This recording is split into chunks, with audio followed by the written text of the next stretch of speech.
Just for all of you out there who know the story, as I'm sitting here looking at Bruce to get confirmation that the microphone is on, he says to me, "Yeah, you're hot."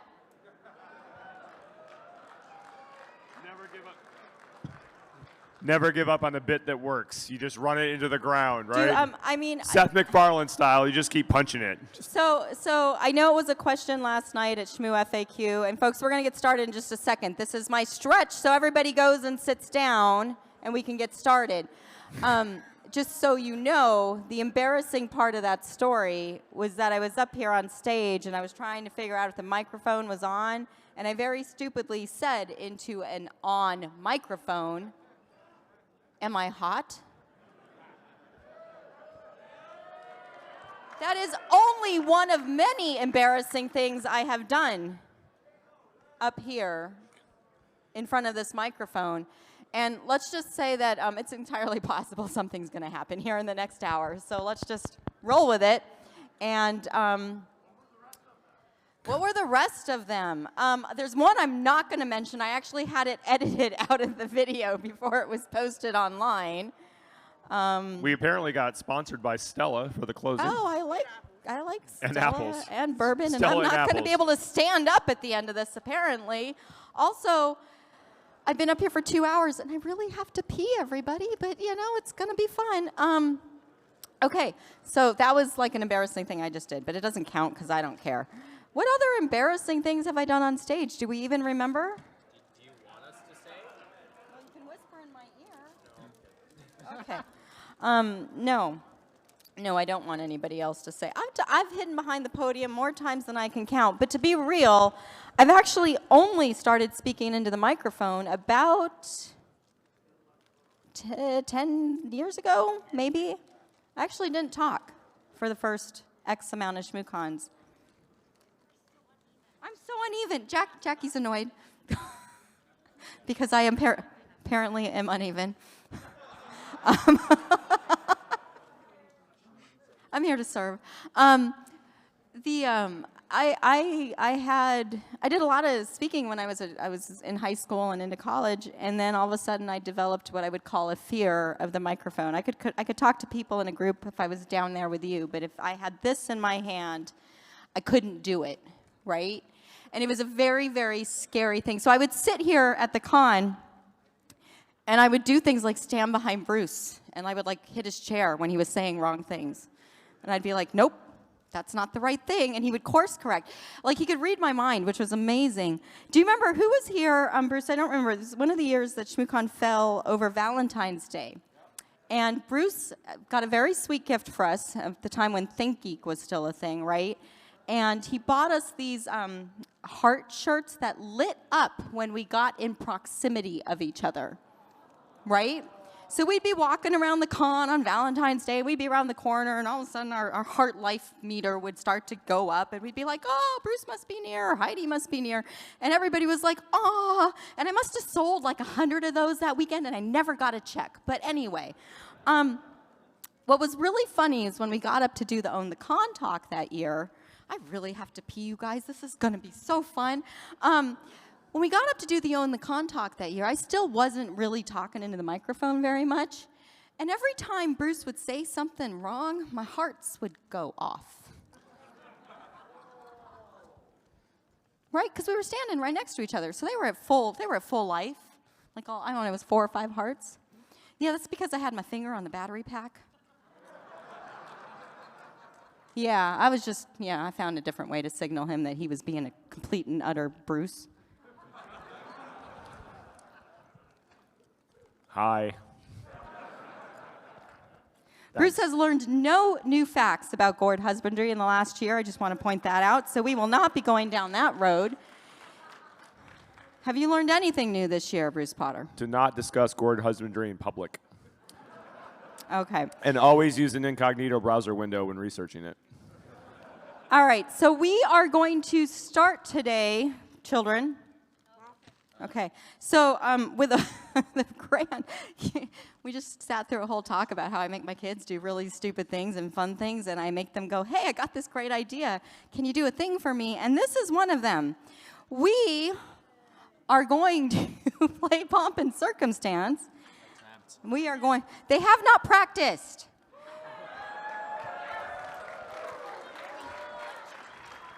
And we are playing on some of these are okay, but some of these are kind of unconventional instruments. Let me finish speaking.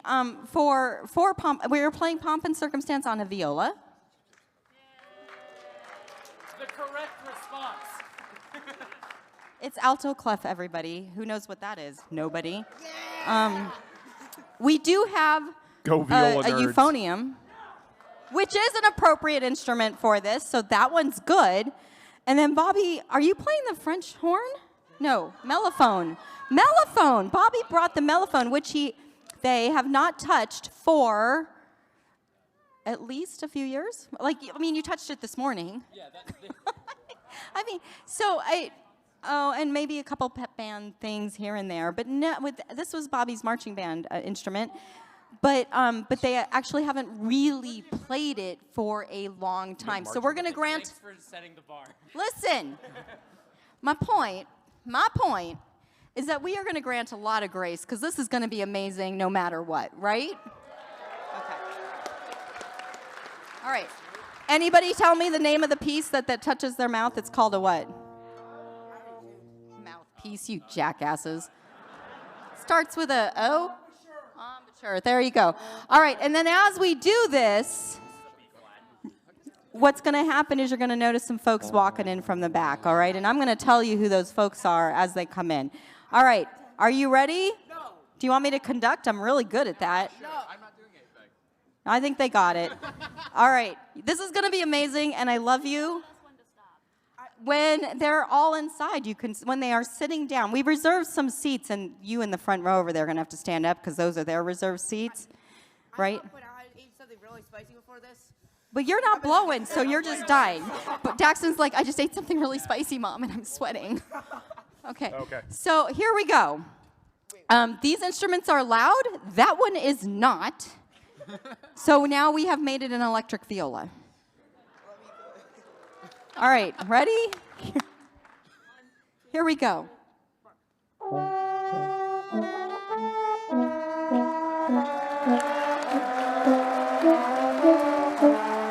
And entering the room, if you turn behind you, you will see this year's Schmooze students, accompanied by past speakers and past volunteers. And some of this year's volunteers.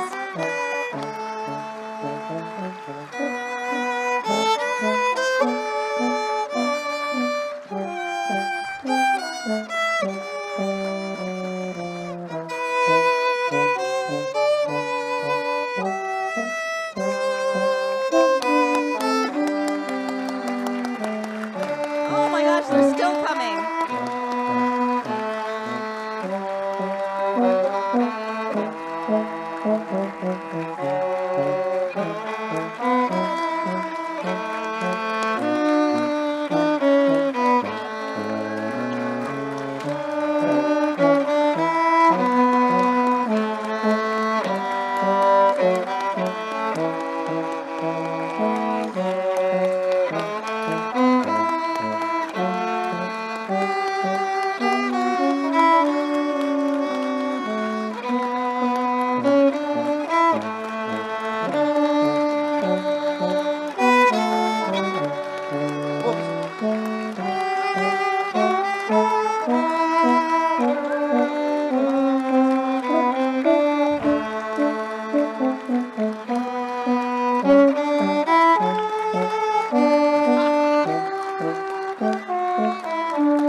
I was waiting for the viola solo.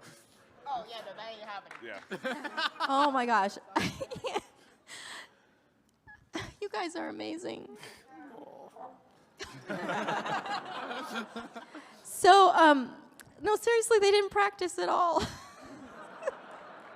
And all of you who walked in, we saved you like 30 seats. I didn't think you'd show up. I sprung this on everybody this morning, right? The students, I gave them a kind of a heads up that it might happen, but everybody else got the email 4 hours ago, right? And the kids are like, are we doing this? And I'm like, I don't know if they're going to show up, but yeah, let's do it. We're going to play this song.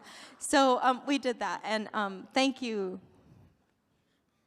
Wherever they went, thank you. That was great. That was amazing. All right, so we're going to get started, but I hear first that there is yet another surprise. If you were at opening, you heard me talk about this game that I play incessantly, right? This is called Codenames, right? I really like words. I love this game called Codenames, and I was absolutely flummoxed last night when I was brought down to the board games room, and I got to have a conversation with the creator of Codenames last night.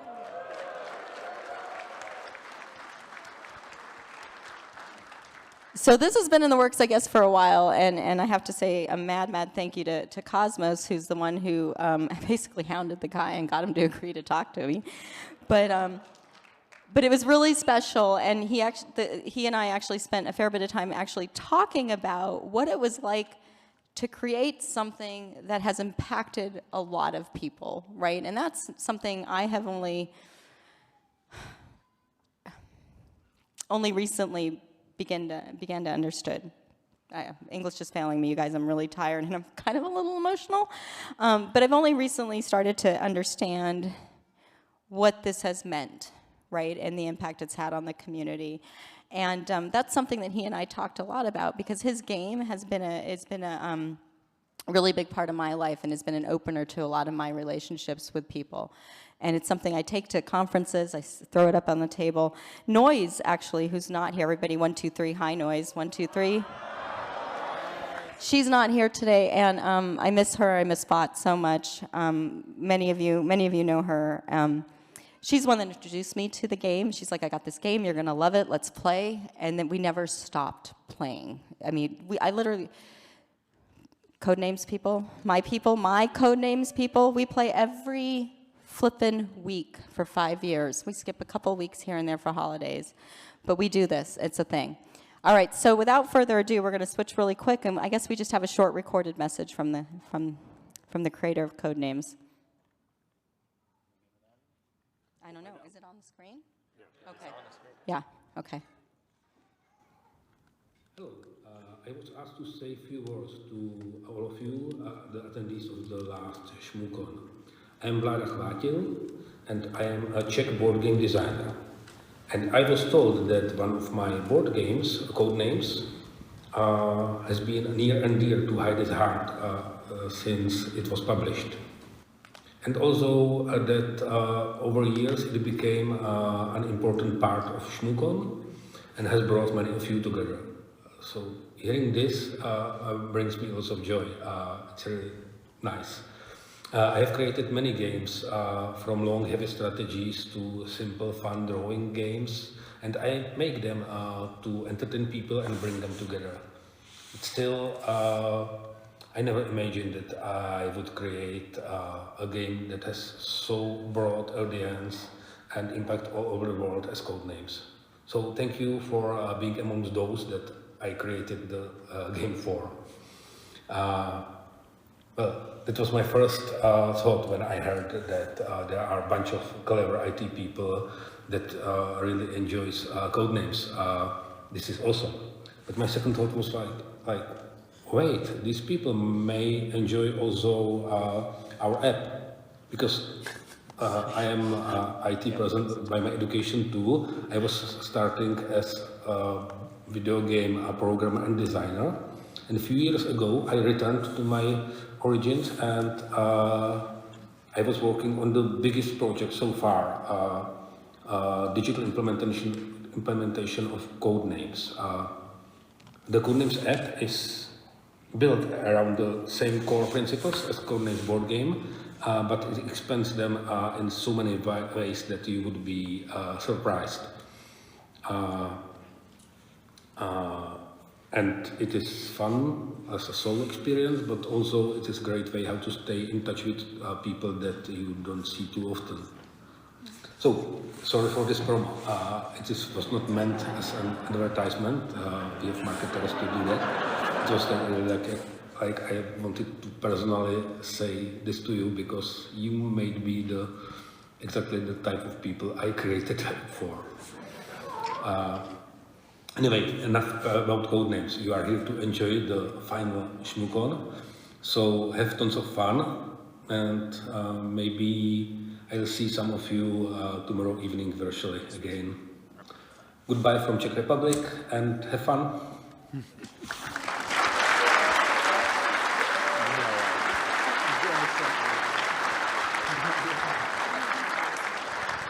So that was like epically cool for me. Like, you all know I fangirl over some other people, but that was pretty cool. All right. There we go. Are we good? Yeah. All right. So, is that loud? No. Oh. Okay. Y'all know what comes next, right? All righty. This is an exercise in following directions. And historically, you haven't been great at it. Rob, stop it.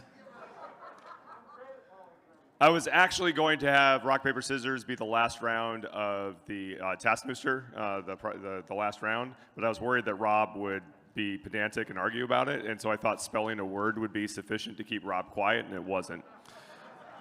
So, we're going to play rock, paper, scissors. For those that don't know, this is a ShmooCon tradition. I have no idea why anymore. I've completely forgotten, but we do it. We give out a free ticket to next year's ShmooCon, so at least you have something to play for. What's going to happen is, when I tell you to, don't do a goddamn thing right now. When I tell you to, you're going to stand up, you're going to look to your neighbor, and then when I tell you, rock, paper, scissors, shoot, so rock, paper, scissors, shoot. You shoot on the shoot, not on the scissors or whatever the hell is going on in your head. You're going to play, and you're going to play until one person wins and one person loses. The loser sits down. The winner doesn't do a goddamn thing, right? Because what happens is people get really excited, like, I won! And then they go and play another round and play another round and play another round. Suddenly they get eliminated, and they should have only played one round. So do yourself a favor, just play the one round. And then when I tell you, you're going to find another partner, you're going to play again, loser sits down, stop, wait till I tell you, find another partner, boom, boom, boom, and this is a binary reduction, right? Like, we're going to go from a lot of people to very few people very quickly. You can do the math. It's very simple. Do we want to demonstrate this? What? Do you want to demonstrate it so that people understand? No. They're adults. You can Google rock, paper, scissors if you've never played before. Rock always wins. So, I want you to all stand up quietly. Turn to your partner, whoever that is. Turn to your neighbor. Don't do anything else yet. 8 people. Okay, we're going to have 8 people. All right, ready? Rock, paper, scissors, shoot. Play until there's a winner and a loser. Loser sits down. Winner doesn't do anything else.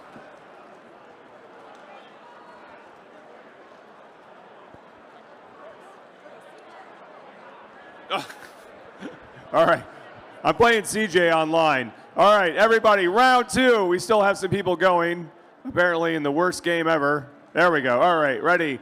Find a partner on the count of 3. Rock, paper, scissors, shoot. I beat you, CJ. Sorry, man. It's great to see you. All right, loser sits down. Winner keeps standing. There's a lot of people sitting. You've already done this all wrong. There should only be three-quarters of you sitting, and there's like 90% of you sitting already. That's okay. It makes it go faster. All right, find a partner. Ready? On the count of three, rock, paper, scissors, shoot.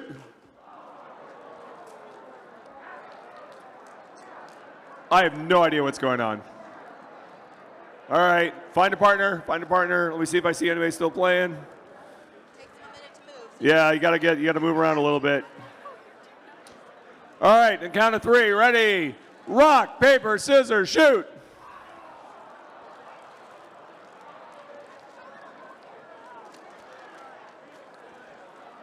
All right.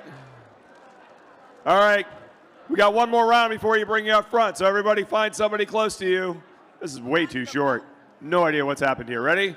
The count of three. Rock, paper, scissors, shoot. Losers sit down. Winners come up front quickly, quickly. There are no losers at ShmooCon. There are no losers. People who didn't win. There are only people who didn't win. Winners come forward. Winners come forward. I always misjudge by one round, so we end up with a lot of extra people. We have a belt. Yeah. Are you the Bruce, rock, paper, scissors champion, that's all sir? right. We got to get this down to 8 people. All right. Let's say we're at 32, so we're going to go down 2 rounds. Ready? Find a partner. Looks like it. Oh, we got everybody coming Line up. up, line up, line up, partner up. Yeah, partner up. Raise your hand if you don't have a partner. There we go. All right, Heidi's going to play this gentleman here. I'll play you. Ready? All right, ready? Rock, paper, scissors, shoot. Losers, the non-winners, go back to your chair.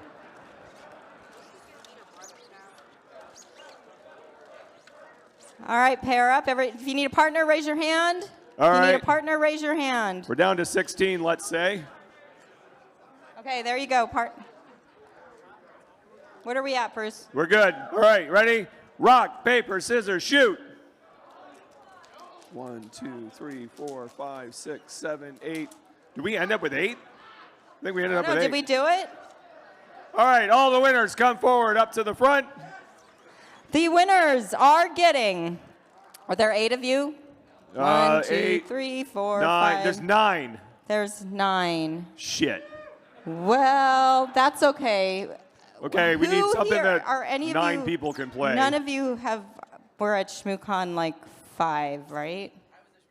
Do you have a red cooler bag? I don't have Fuck. He's lying. Well, okay, so yeah, grab one of those. I'm 1 cooler bag short, but grab the red thing in the bin. I have a tool bag. It's from Home Depot, sir. It's from Home Depot. It looks like the other ones, but it's So infinitely you can less cooler. figure out who's not going to get the red cooler bag. I think I have more in storage. Don't tell anybody. And I will make it up to the person who didn't get one. If they don't email me, we'll have a secret handshake, okay? All right. But they are getting a what are these called? A Coleman cooler schmooler. thing. A schmooler. They're getting a schmooler. There might be something inside. And believe it or not, I still had some of these for those of you who remember. These are the most coveted ShmooCon bags ever. The red cooler these bag. and the dry bags, right? So you're getting an elusive red cooler bag. I swear to God, these are the best things ever. So, all right, congratulations. The person who gets that one, is that you? Okay. We'll do a thing later. Okay. All right. All right. Thank you to all the rock, paper, scissors players and winners. Woo!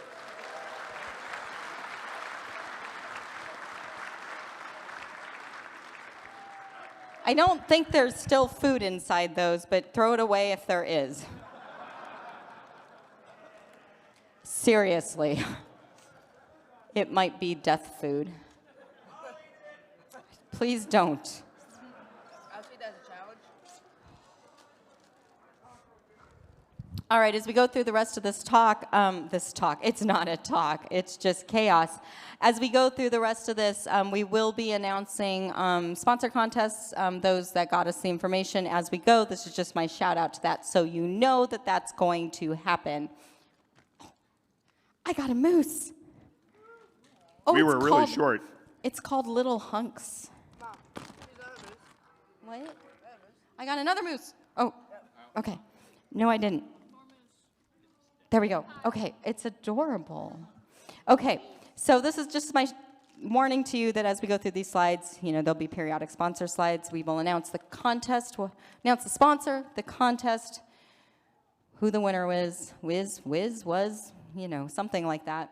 And, but we don't coordinate the prizes or anything like that, so you need to talk to the sponsor if you haven't gotten the prize already.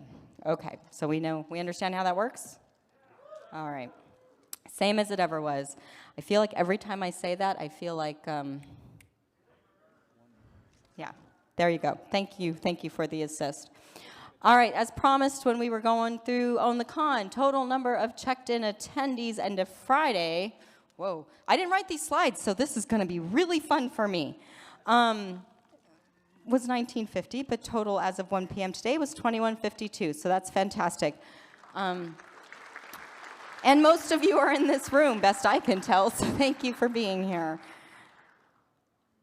Bruce, is it amazing? It's always amazing to me how many of you every year stay through the end of ShmooCon, especially this year, and I knew that this year there would be more of you, but it is always amazing to me how many of you stay every year for the closing ceremonies. We are not prone to do that usually, so oftentimes are, but not always. So it's special to us that you all stay. I don't know, maybe it's just because we're stupid up here, I don't know, but it's a thing we do. All right, so also, we're going to sprinkle some of this throughout the presentation as well. It's kind of our way to tell some stories about things that happened over the weekend or some con lore. And we're going to call it shenanigans, which I may or may not have spelled correctly, so who cares? I think it's right. Okay, good. Anybody know what this is? A Mac Mini. Anybody know which Mac Mini it is? It's not a G3. That was kind of a hint. It's a G4.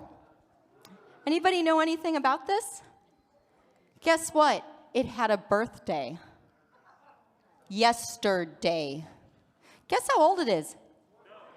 It's 20 years old. Not that particular Mac Mini. I mean, that might be like a couple months shy when we purchased it. I have no idea. But the G4 Mac Mini, it did indeed turn 20 years old yesterday.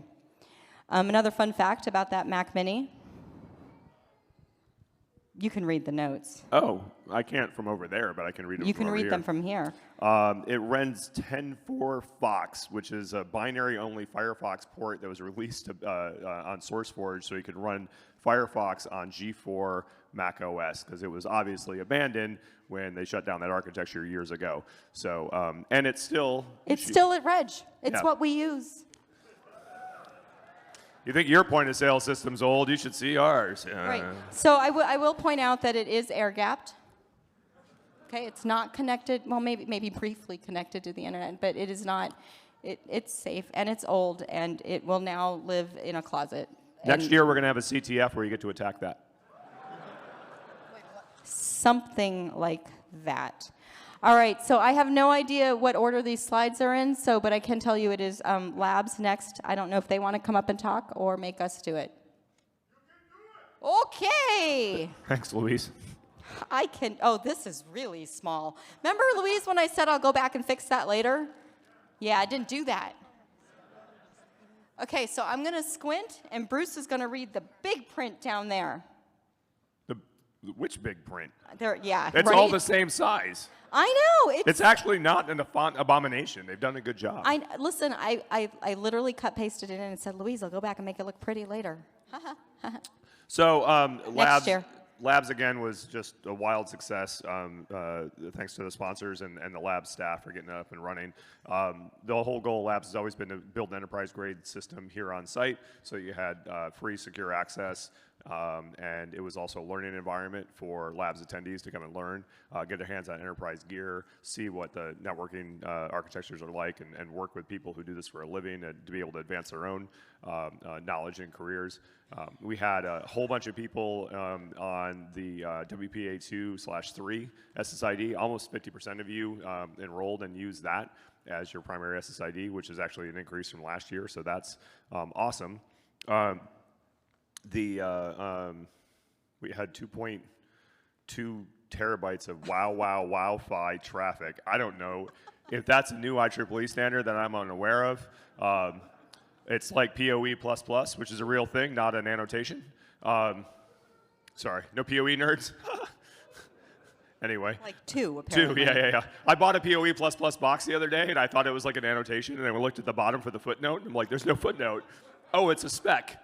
Shit. Top user, Sesh Gremlin, running Windows 8, took down 1.75 gigs of data. Hopefully it was to get a new operating system. Sorry, Tansy. Tansy's trying to get her kid to sleep while Bruce is talking. It's not going well. Yeah. Anyway, top network vacation. Do you mean destination? You probably mean destination. Don't bother telling me, Luis. We'll just figure this shit out. Was OneDrive, because apparently everybody. You forgot to say that line. That line's fun. Oh, vacation destination. No, the I one, see. two, like 4 above it. 4 above it. Holy gigabytes, Batman. Holy gigabytes, but this is going well. It's entertaining for them, I'm sure. You know, you all know that Bruce actually didn't know that Bruce Wayne was Batman, right? Did not know Bruce Wayne was Batman. I went to go see the Batman movie that came out in the 90s with a girl I was dating in high school. Fuck her. But no, just kidding. Yeah.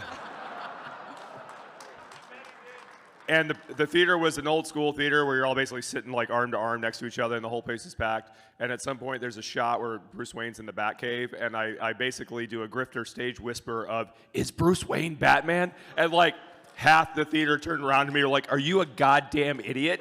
Like, yes. In fact, I am. Yeah. Anyway.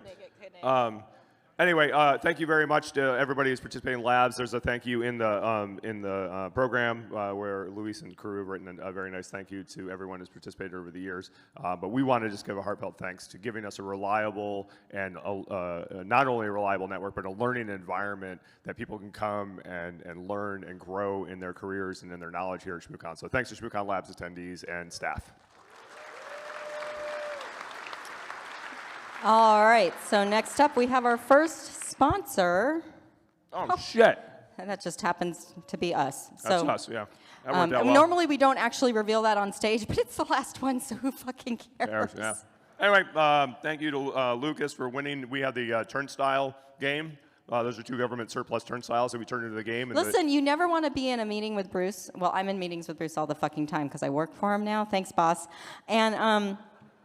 And you're in a meeting with Bruce, and you're in the meeting with your web developers, like your website contractors, right? And we're talking about what we're going to do, like for booths and stuff like that.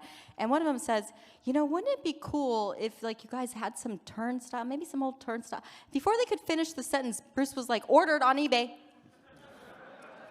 So now we own 2 government surplus turnstiles from the 70s.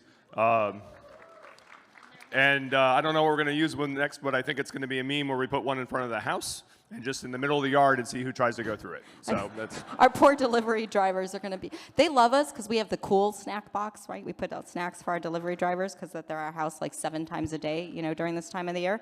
But they're going to be like, I have to go through the...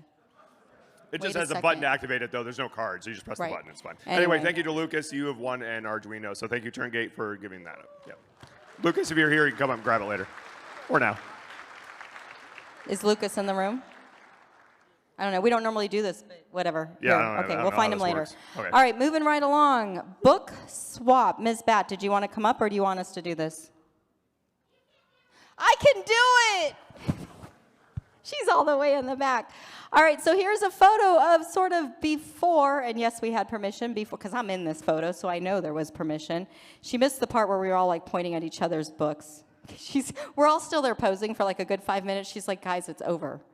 She's like, sit down and go home. Anyway, so they got a ton of books, right? 87 active participants, like active swaps, right? 124 books dropped off. We love this because it's a sharing of knowledge and resources, right? So this was great. This was Ms. Bat's idea a couple of years ago. So thank you for you and your team for bringing this to the con. This has been amazing. And you can see that most of the books were given away. That picture was taken earlier today, so who knows if there's any left? No? Yes? Maybe so. They're being donated if there are. So we love this program. I encourage any of you who run an event to maybe adopt this idea. It's a fantastic way to share resources, and I'm sure we adopted it from somewhere else, right, Ms. Bat? Like, that's how we do. So, all right, moving right along. Looks like see, this, I don't even know what's coming next. Actually, I do, because I have presenter mode up. I'm just playing you all. Radio exams. Me or you? Not me. Yay! This is Adam, everybody. Thank you, Heidi. And yeah, thank you for everybody who's come and taken exams with us over the years. Ham radio is something that is able to keep communications going when sort of everything else fails, but it's also a place where you can do a lot of playing legally with different technologies that you couldn't otherwise. So this year we had 19 candidates who came out and took tests, resulting in 12 new or upgraded amateur radio licenses. Thank you and congratulations to all of you. And so we've been doing this since 2017 now. Thank you so much to Heidi for having us back over and over again, letting us help keep this space alive. And so we've had over 100 people who have gotten their amateur radio licenses through ShmooCon at this point. So yeah, and given the size of a lot of exam sessions, that actually does start to add up. And so thank you to all of the volunteers. It's usually 8 or 9 people that actually run these, who are spending a good part of their Saturday in this room.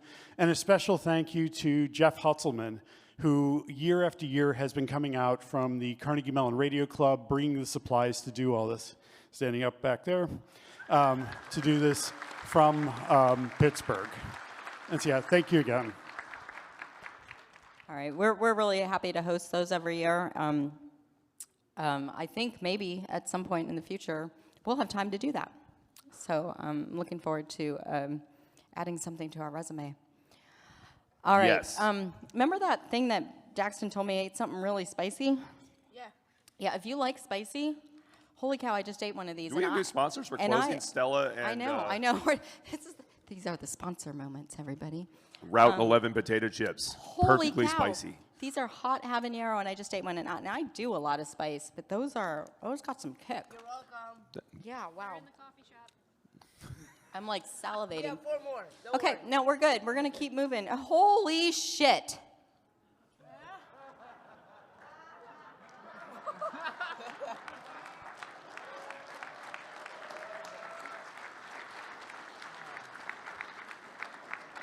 So, I get here Thursday night, and that was kind of okay. But Friday, I started getting handed these cards. And I didn't look at it at first, because it's a business card. I put it in my pocket, because who the fuck hands out business cards anymore? And I know some of you do, and I do too, but whatever. And it's only got a QR code that goes to my LinkedIn page. I mean, is it really a business card if it does that? I don't know, but here we are. So, I put it in my pocket. I don't look at it, and the next, I notice over the next hour, I get handed 5 more, and I'm like, these look suspiciously the same, and they're only being handed to me. Huh. Okay. So eventually I actually pull one out and I read it, and I just about died laughing. This poor family made a whole bid to adopt one of our moose. In fact, they've tried to steal them several times during the course of this conversation. I don't know if you've been here, but so they printed 500 of these. I think I have 125 of them now, just to be clear, right? I mean, who handed me a card? I mean, I got a lot. Yeah, there's more of you. You're just not raising your hand, because I got handed a lot of these. People who didn't even know what they were handing me these cards. So here's the deal. My children will not let Star and Gate go. They are members of our family. In fact, we've tried to kill one of them. This one, I don't know if you can see. He's got grill marks. We tried to eat him. I don't know. He got bumped up against the radiator. That was Gate. That was Gate. Which That was one's Gate. this? I get him That's back. Star. This is Star's the OG one. Star's the OG. Gate's over there. So I cannot let Star and Gate go. They are my other children, apparently. I don't know. They really get in my way at home because they're always around. But I'll send you one of your own. All right? So,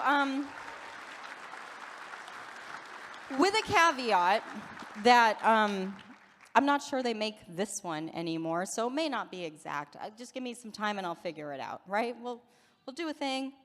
We'll figure it out. I know how to find you thanks to all the business cards in my pocket. Thank you.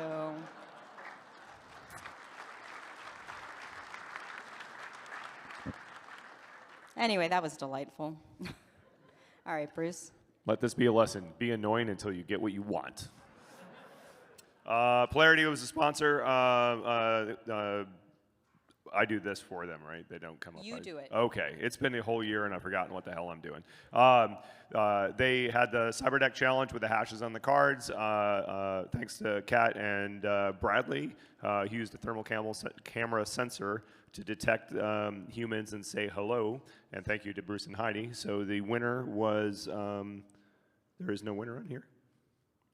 No, cool, awesome. Hey, thanks Polarity for being a sponsor. That was outstanding. Thanks for the support. I just cut and pasted what was in the email. Hopefully I didn't miss it. I get anyway. maybe Kat and Bradley won.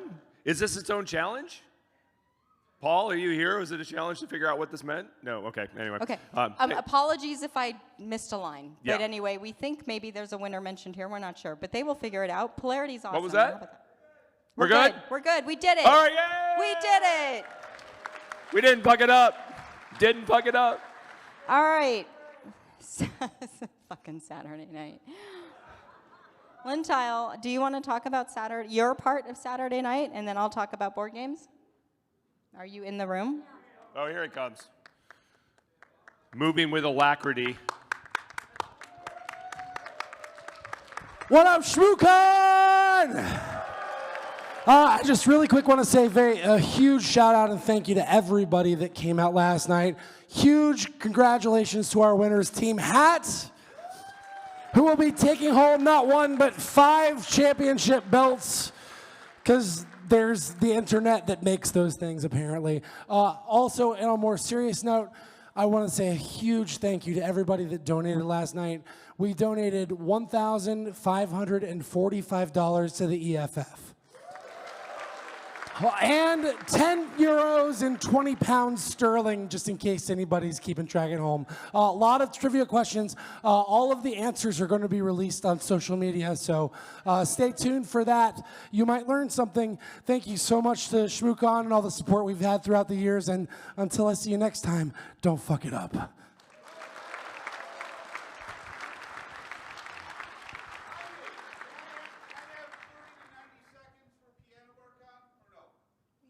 You can have 30 seconds, sure. 30 seconds for Piano Bar Con. 30. And go. Thank you to everybody who participated in Piano Bar Con. It's a fundraiser. If you would have been inclined to give me a tip, please make a donation to charity. I finally don't have to live on my tip money anymore because I work in this field. The gentleman cedes the floor to the idiot in red. Next up, we want to talk about game night? Do I want to talk? I don't know. Was there anything else to talk about Saturday night? We can talk about board games. Okay. I mean, we did once already. We did? Well, we talked about code names. Our experiences? You want to talk about your feelings too? We can get into that if you want. He's I'm sure an asshole parent. They would all love to watch this. Oh, we did it already. Oh, yeah. I don't even know what to do with that. Caspian and Joe helped us run the board. There's Caspian. I don't know where Joe's standing back there too. So they help us wrangle the board games night, and it's just really a thing we decided to do. The decision was made to do it really the year after COVID, right? Because we didn't want to. I just wanted to change the environment a little bit and provide at the time, a safer environment. But it turned out that people kind of liked it. It was a chill place to relax and mingle. And so we have thousands of dollars of board games that we put out for people to play. But last night, I think, and I'm sorry I didn't get the photos in there, Caspian, but I'll put them in there for posterity later. Just had a lot to do today, people. But one of the things that happened last night was this face-off of a giant Jenga competition between, was it Julian and Anna, right? So two of the children of our staff members, and it was epic and a lot of fun to watch that. And if you've never heard giant Jenga crash to the ground, like, I highly recommend that. It's very loud. But lots of games are played. It's the kind of thing where honestly it happens. You're like, what the hell is that? And you're like, oh, it's just Jenga. And then it happens again. It happens again 5 minutes later. You're like, what the hell was that? It goes on all night long, right? Right. Your brain has just forgotten what that goddamn noise is, and then it happens again. You're like, okay, yeah. Yeah. At So least that was what I do. But I hope everybody had a good time last night. Alan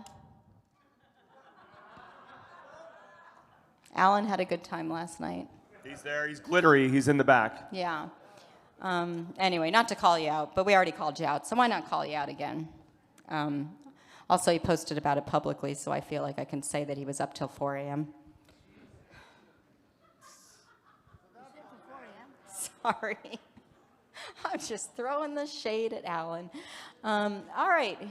All right, so our next up, HFC. Woo!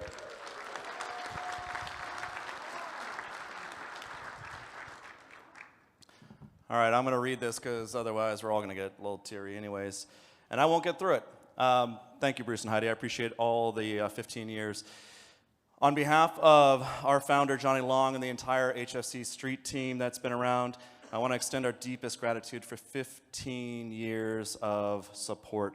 I first met Johnny when we both worked at the Defense Cybercrime Center in 2008, and I was immediately drawn to his vision that went far beyond the proverb of teaching a man to fish. Johnny understood that in the 21st century, we needed to empower communities with technology and infrastructure to create lasting change. This afternoon, I want to acknowledge not only those present in the room, but the countless supporters who have contributed to this vision. During a commencement speech, appropriately enough, David Foster Wallace said that everybody worships. The only choice we get is what to worship. Through HFC, you've chosen to worship something greater than yourselves. Instead of chasing after things that would eat you alive, you've invested in transforming lives and building hope. What began as a food program in Western Kenya blossomed into something extraordinary. Through your support, we didn't just provide meals, we created sustainable farming systems that fed hundreds of families. We didn't just donate computers, we built educational programs that gave students marketable skills for a sustainable future. We didn't stand by and watch the news as nature ravaged Puerto Rico. We built and deployed defensive neighborhood watch kits to support our friends and family and community that's in that region. But perhaps most revolutionary was our approach to harnessing the incredible talent within the hacker community. Together, we've proven that the technical skills of hackers, from building websites to conducting security assessments, can transform charitable organizations that couldn't afford traditional technical resources. Every volunteer project, every hour of coding, every security assessment has been a testament to finding real meaning in using our skills for the greater good. Like Moses from the Bible, you chose to serve rather than be served. You've demonstrated that true leadership means lifting others up. And in 15 years, you've helped us answer that crucial question. Not where's the F5 button on my keyboard, but rather where is the Save Life button on my keyboard and how do I press it? Through your generosity, we've shown that it exists in every line of code written for a charity, every computer class taught, every life transformed through sustainable solutions. As we write our final chapter of HFC's story, I'm proud to share that our Uganda-based operations have successfully transitioned as of December to another nonprofit, Ugandan-based, called Just Cause. They will continue the vital work in that region. Here in the United States, HFC will complete its mission by supporting our established clients with the remaining donations, ensuring that your contributions create a lasting impact up to our final page. Our time on earth is finite, but the ripple effects of your contributions are infinite. As we gather here today, I challenge each of you to continue choosing what's worthy of worship, to keep finding ways to press that Save Life button in your own communities. Whether through teaching, mentoring, or lending your technical expertise, your skills can transform lives. Thank you for 15 years. 15 years of trust, support, and shared vision. Together, we've proved that the most powerful code we can write is the one that connects hearts and changes lives. Thank you.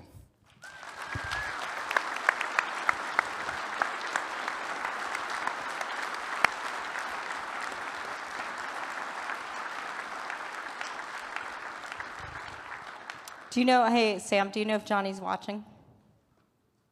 All right, well, even if he's not, he'll watch later. 1, 2, 3. Hi, Johnny. 1, 2, 3. Hi, Johnny. There's Johnny. Not the scary guy with the axe, but the other one. You know. All right, Bruce. AWS has Oh CTF. my God, I forgot about this. What? Just read the winners. You'll get there. All right. CTF winner were the imbeciles. Woohoo! Let's hear it. I love it. Onward, the Bit Chuggers. And Jeff Bezos made more money while I was coming up with a name than I make in a year.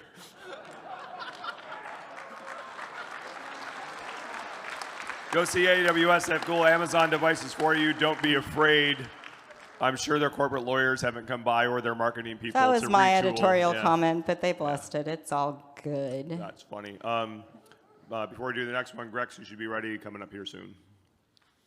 Okay, But not just. but I mean, just be not close. yet. But Yeah, not yet. Oh, yeah. All right. So our next, I don't know. We're gonna do barcode schmarcode. Is There he is. Forgotten. Forgotten's coming. there we are. I guess I should have said Forgotten. You're up first, and then Grex. will be Right. up in That a would have been moment. helpful, but Yeah. you know, whatever. We'll fix it next year. Oh yeah, AWS is over there. So if you were one of those winners that we mentioned and you are in the room, you should go find those guys. Is that a right bear there. trap? That's awfully thoughtful of you. All right. You can use whatever you want. Okay. Do you want this one? Do you want that one? Do you want this one? I don't care. Do you want this one? Sure.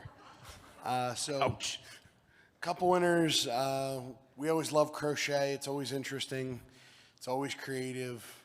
Everything old is new again is one of our lovely winners for this year. Is she here? That is a great question. If you are here and you are the winner, you are one of the winners, please come up. Second winner, Cap You by Fair Noble, which was a graduation cap. Hopefully you are here as well. If not, I have your info and can find you later. And the third would be the QR jacket from Memento Mechanica. Interesting names. And an honorable mention because dachshunds are really cute, especially when wearing graduation hats. Mr. Nugget.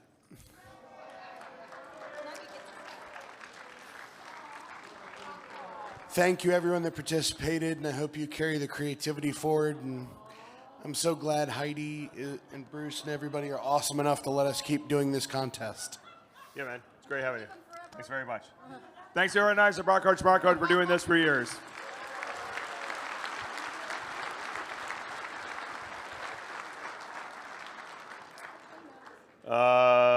Next up, Hack Fortress.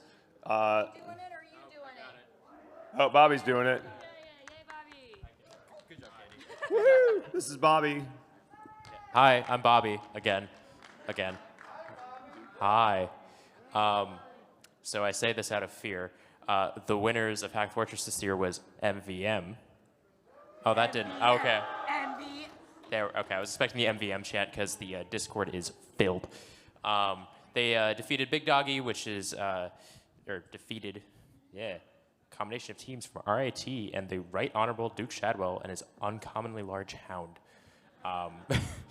But we also managed to raise a little over $1,000 for charity over the course of the entire event, so that's awesome. Thank you all for doing that.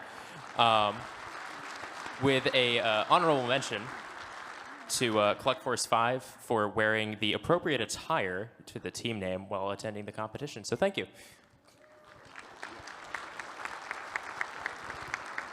One of the contests they had, or one of the challenges they had during Hack Fortress was karaoke, and the Right Honorable Duke Shadwell sang very well. I'll say it was actually kind of humbling because there's one person in the whole conference that could sing. No, that's not true. I'm Katie Moe's here, and we all know she can sing. Yeah.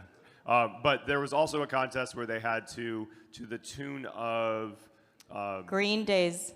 Whatever the graduation Good commencement, riddance. Good Riddance song. They had to write a ShmooCon themed version of it, and it was very touching. It was very well done. Not sung well, mind you, but it was still, the lyrics were very meaningful, which we appreciate. Hack Fortress. What you're not saying is they won because they made me cry. They did make Heidi cry, for sure. Hack Fortress is the kind of downstream lineage of what was originally Hacker Halo, which started. Which some of the original Hacker Halo team is here. A lot of the original Hacker Yeah, Halo if you team. were original Hacker Halo team, still like kicking around. props to you, man. So that was the original like video game and hacking thing that we had here at ShmooCon. And then through a series of events where I was at DEF CON and there was some shenanigans, we ended up coming up with Hack Fortress. And it's the combination of video games and hacking continued. It's great spectator sport. It will probably continue to have a life after ShmooCon, but it was certainly, for me, one of my personal projects to get started here, and then the Hack Fortress team carried on that vision and made it something way beyond I ever thought it could be. So thank you to all the Hacker Halo people to set the stage, and all the Hack Fortress people for making this happen. And this is for me. Oh, we got the golden wrench. We got the golden wrench. Oh.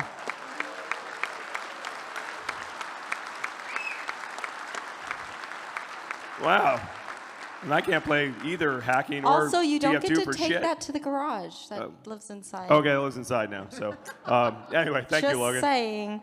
Holy cow, that's heavy. Yeah, that's actually a real wrench, too. So, all right, next up, we're going to have Grex with Fire Talks.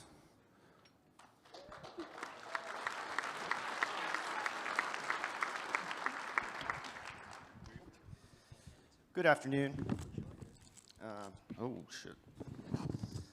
All right, so, in 2009, what we're seeing on the board, or on the slide here, is this is the, Mubix put out a tweet showing some of the history of how Fire Talks started. So as you can see, this is in 2009, or the email's about 2008, and we see the first ShmooCon Fire Talks in 2009 there. I guess just overall, I just like to give thanks to all the judges over the years.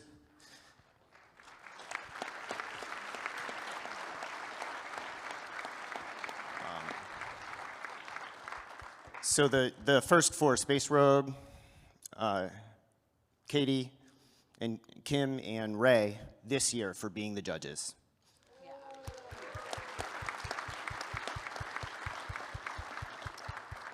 And before they made Fire Talk staff, we actually had our own little volunteer group for the first several years. And so these, I went through all the slides, all the notes going back like 25 years now, or no, 15 years.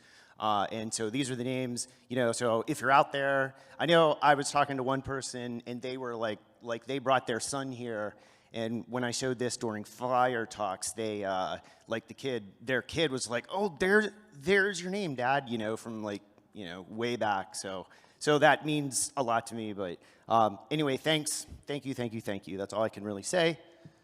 All right, so on with the prizes. So the interesting thing is over the past 15 years, inflation has gone up a lot. Amazingly, the prizes have stayed the exact same. But in the end, it's not really it's not about the money, right?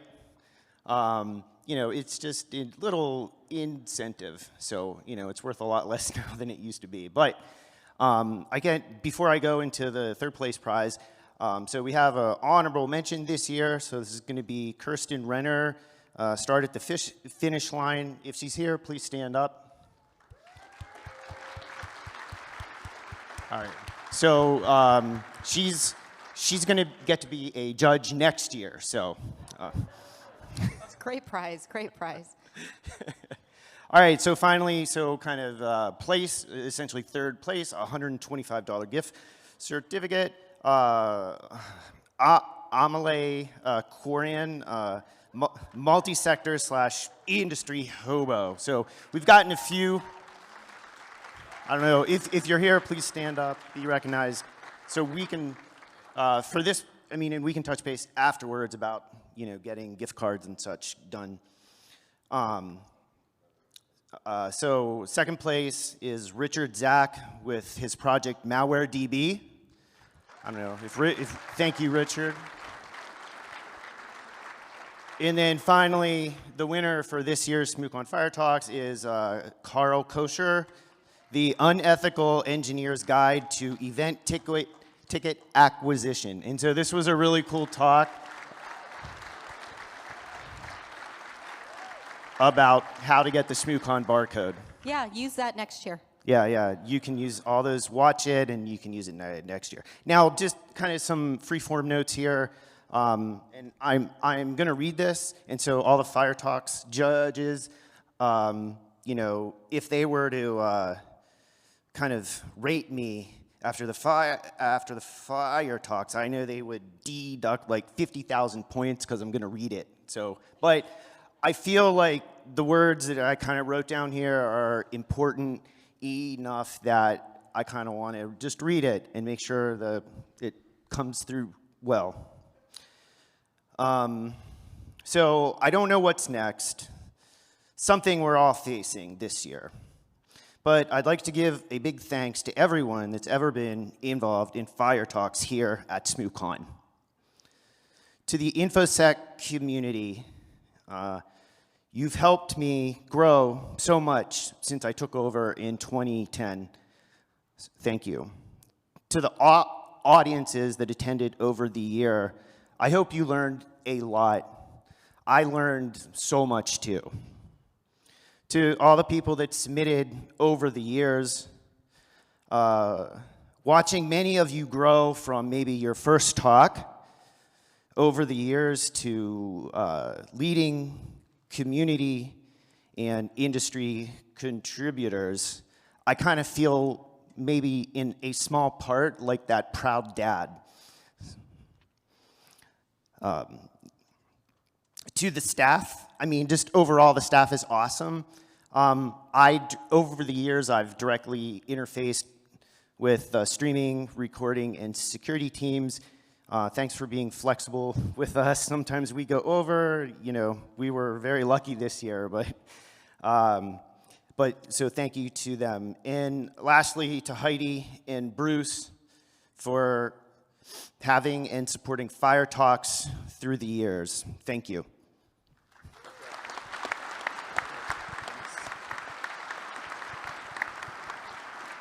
I will say the first thing I heard about Fire Talks when the crew started to report back to me, as they do every night, was it ended on time. So good on you, Grex. Amazing. We're going to take a little bit of a detour for a minute. As many of you know, a rather large figure in our community has had an unfortunate incident happen recently. So, and we've been raising money for him over the last couple of weeks to help pay for some medical bills. So we're going to take just a brief interlude, and we're going to hear from CJ, from Mark. And I think we've got him on FaceTime. We could probably do this a little bit differently, but Mark, are you there? I'm here. Okay.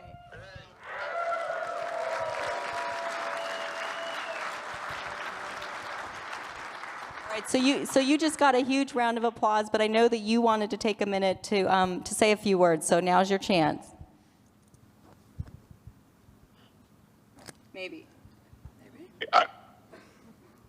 Yeah, I just wanted to say thank you for everyone that's supported. The community has raised over $90,000 for me to teach me to walk again because I was the dumbass that broke my neck before ShmooCon. That's incredible. So if you didn't hear that, we've raised over $90,000 to help support Mark with his medical bills. We miss you, Mark. We wish you were here. But we're glad that we got to see you, and I did grab you a shirt and a moose and a couple other things, and we'll get those in the mail for you, okay?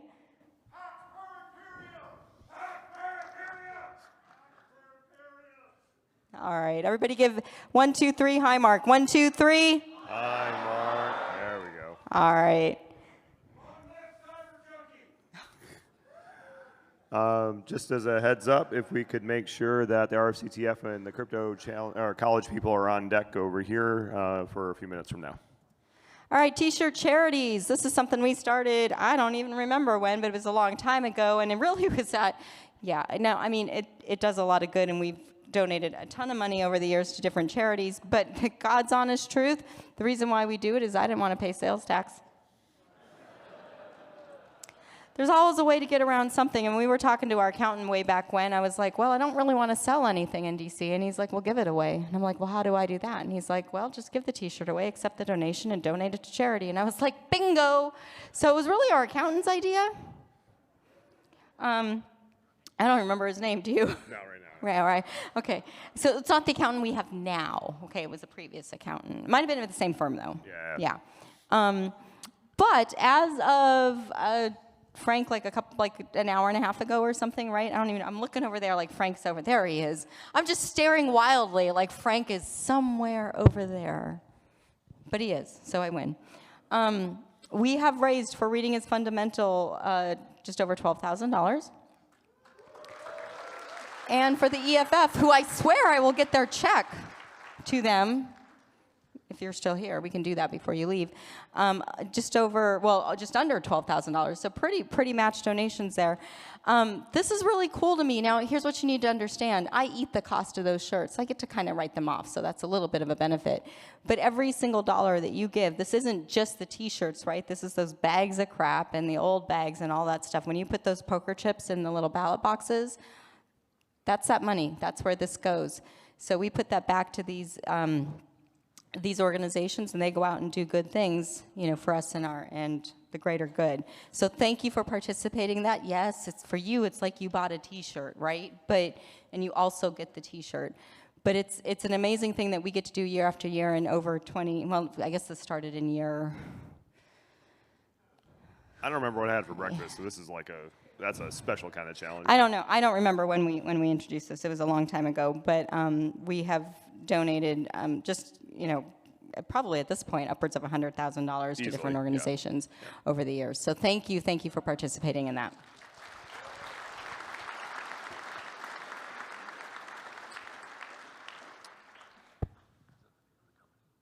Round one. Oh, I see where the break is. Oh, you thought it was real moan. It was like, what? Yeah. Sorry, it's the all caps thing. It threw him off. Sorry, I was really confused. I've laid up all the logos. I don't remember that one at all. I would have remembered that. Realm 1. Real money. Real money, yeah. Had a raffle. We like you, Realm 1. We're not making fun. Yeah, no, I'm sorry. It was just total vapor lock. That's when you had a carburetor and it wouldn't start. Sorry, yeah. Well, let's talk about that for a second. Anyway, Crow Pie and a wireless keyboard went to Michelle H. The Daily Sky High Score winners at Miss Pac-Man won a Justin Tucker Mini Ravens helmet and a Realm 1 swag bag. That's Nathan, Charles, and Eli. So thank you, Realm 1, for being a great sponsor. Recognize one of those names. Okay, Mr. Potter, I think you're going to take the next bit of shenanigans that happened here this weekend. Oh, yeah, I can totally do this. I think what he's saying is neither of us speak radio very much. Yeah. So it was kind of a mesh-tastic weekend. Yeah, boo, yeah. So Meshtastic is a mechanism for peer-to-peer networking, text communications, that kind of thing in a local area. Uses relatively low frequency, so it goes long distance. Spam and other people came here and pushed their drugs on everyone. And so a whole bunch of people. They really did. It was like, what color do you Thank want? you to Spam for supplying us all with these little devices of crack. Ultimately what it allows is a local network, communication network, to occur via all these little peer-to-peer devices. And so there's the 3D printed cases, there's the radios inside, and what's interesting is there've been Meshtastic, kind of pushes at conferences like DEF CON and places like that, but this is like in a metro area where there's a handful of Meshtastic users who are used to like the small handful of people on the network, and suddenly like hundreds of people showed up all at once. And to me, it was akin to the Eternal September. If anyone remembers what that is, that's when in September of 1993, a whole bunch of people joined the internet, and the internet went to shit. And all the existing users are like, who are all these newbies? And so I think there are a lot of DC Meshtastic users who went through that same experience this weekend, are like, who are all these newbies? But it was fantastic. So first of all, big thanks to Spam and all those who participated in this. Also, it's a pretty resilient and amazing network that the protocol and the technology continues to evolve. So we kind of encourage people to play with this, push it, stand up nodes, stand up repeaters, have a good time with it, and enjoy Meshtastic networking in your neighborhood. So, Sorry, I'm just supplying some of our staff with the booze because my kids don't drink. What was that, Spam? Yeah, use that channel at different cons, make it a thing, bring your radio. Don't forget to bring your radio to the next conference and push that drug on everybody. So next up, speaking of radio things that I don't understand, here's Radio Frequencies CTF.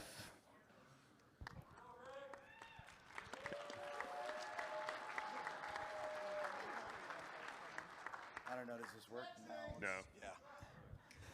I can barely talk, so thank you. If you won the contest, start walking up now to limit how long I whine on stage. So while they're walking up here, first of all, thank you so much. It was great to have everybody. It was great to do this for, I honestly lost count of how many years. And I don't want this to be the end of anything. So I just want to tell you a little bit about what this means to me. So I met so many people here. I met some of my best friends in labs. I met some of my current teammates and best friends playing the contest here at this convention. And I even met my girlfriend here. We didn't start dating until Delaware, but this place has meant everything to me. I even owned a Stargate for a little while. I mean, this is a dream come true to be part of this community for me, and I hope it is for the rest of you. So please remember that and come back out to other things and see each other. Start conferences, go to conferences, do whatever you have to do to keep this feeling alive. We all like doing this. We're all here for a reason.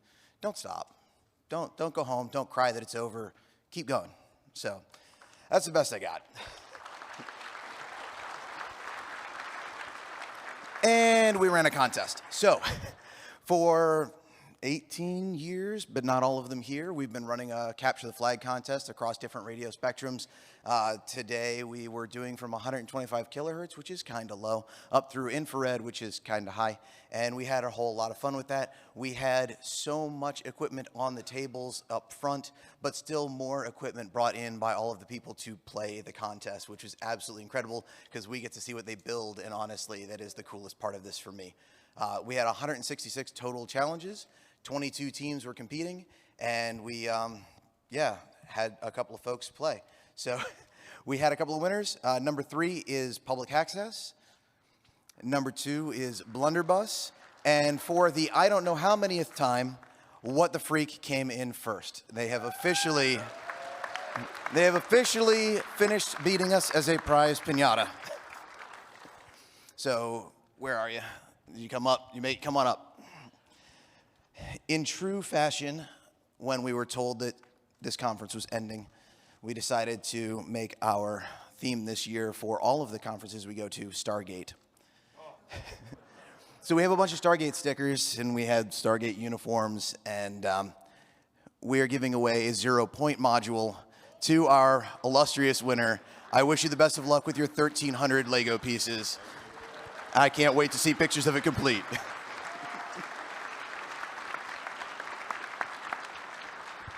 Thank you. All right, next up. What? Oh, Heidi was given a gift. It is possum-flavored candy canes. And I use the word gift loosely. If you know me, which many of you do, there's a few things in this world I really can't stand. Balloons. Balloons and possums, really. That's pretty much it. That's like the list of things. If you could then mail us balloon possums. Oh, no, we will not speak. Yeah, or just take an opossum and put a bike pump on it. Thank you so much. Next up, This is and what amazing. I'm sure will I'm be. afraid to taste these. What do you think they really probably? Kids No, are no, all it's willing to good. try. It's all good. It's all good.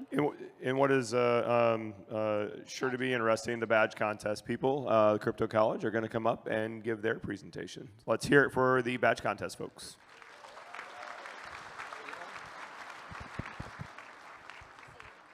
Okay. Hello. This is the Crypto College. This is the badge contest. This year, we kind of did things a little different. Overall, still classic cryptography, but we really started it at, ancient ciphers and kind of moved all the way up to more complex things, teaching people along the way. This was less focus on keys and more focus on how to crack them without the key. So here we are. Was worried it was going to start auto-advancing here. But we have 8 stages. There was a big block of text in the program. It was kind of all jumbled together. I heard a lot of people had problems OCRing. There's a couple italicized letters that threw things off. Those are actually important for later on, but you could see how all the stages kind of munge up together. First thing, though, you have to start at the badge. There's all 6 badges. This is very simple. You just ROT13 the badges, and it says find ancient secrets, wrap your sash. So wrap your sash is kind of a hint at the next stage, which is Scytail. So you just, ideally, the lanyard would have had everything in one big long line, but it was too long, so it had to be wrapped. So it threw people off, but I think a lot of people still got through it. But that's Scytail. Total classic. Now get with the program. That's your key to go back to the program. This was really just combining the 2 really basic ancient ciphers out there at Bash and Caesar. Caesar was the rotate of 20 for ShmooCon20, and you passed, and actually you could see that the Z's are there. That's to start throwing people off so that they don't use online solvers. You passed ancient ciphers, great job. Your next course is something similar, but totally random medieval. So U is also important here. We take that and we go forward. But here, it's just monoalphabetic substitution cipher. You do frequency analysis. You find that X and C are way off the chart. And if you drop those are just nulls. Then you've graduated from the classics. That one was simple. Transfer to a new major and switch things up. So that's kind of hinting at the next cipher, which is transposition. Once again, we started the front with U, and that will come later on. So this is just transposition. A couple years ago, Darth Null did a puzzle that was very similar, where you use the same transposition key 5 different times. You can use the italicized letter to find attendee, events, staff, and speaker. Those now become your crib, and you slide all the columns along, and you get along these hollowed ShmooCon halls. Each attendee seeks complex French ciphers. As events unfold, secret codes hold mystery untold. ShmooCon staff whispers of puzzles grand, intricate and profound, while the speaker reveals to you ancient key cribbing techniques. So key cribbing techniques here in French ciphers leads you to Visionaire. This is with a long key phrase, so you have to really start cribbing things out. And the hint here is that you're supposed to start using U. So you know that we've basically started everything with U. And so if you start cribbing that out, you basically get the key is I love my alma mater, ShmooCon U, go Mooses. And the plain text becomes, you've learned a few tricks while studying abroad during your next course. You might experience some deja vu all over again. It's only coincidence. So that's hinting at you have to use index of coincidence in order to figure out the key length and then start cracking it. Basically, you have to use tetragrams, so you do frequency analysis with Z's for spaces. Normally, online solvers don't do that, and so you had to build your own, basically, cracker. And everybody was, well, I guess we had a couple teams, maybe 3 teams that were able to get past this. Excellent job, time for the final exam. It's a challenge. Secure and unbreakable. A record of ShmooCon perfect attendance allows you to build a long string of accomplishments. Reflect on where we started. The earliest lessons hold the fundamental answers we can use for continued success. It might help to catch some Z's before you start this test.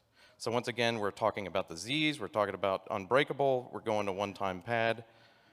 You look at this code book, it looked a lot like frequencies, people got all tripped up, but actually it's just dates, and all the dates of ShmooCon, you pick them out, you grab the little cipher from it, and you get one-time pad with the very first stage, which was Find Ancient Secrets, Wrap Your Sash. Congratulations, you graduated from ShmooCon20, Crypto College. Help crack the unsolved code that follows. OBKR, blah, blah, blah, blah, blah. Does anybody know what that means? That's K4, that's Cryptos. So good luck. And now you're on to that.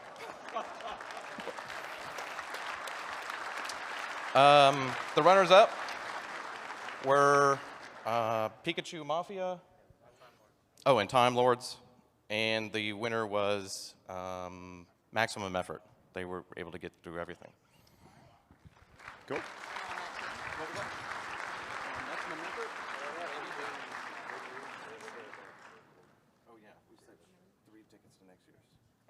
Well, obviously they are not going to get 3 tickets to next year's ShmooCon, but they are going to get 3 tickets to B-Sides Charm. So in addition to that, I have, can you hand those to those guys? Maybe they can hook up with them later. I've got 3 gift cards, not the receipt. Yeah, yeah. Don't give them the receipt. All right, so awesome job. Tool, Lockpick Village. I think we have Max coming to the stage. Seriously, guys, the guys doing the badge contest, they're always so wonderful because they match the theme every year, and I have not gotten to play it. Not that I know anything, because I don't, but I haven't gotten to play yet. So next time, I'm gonna play.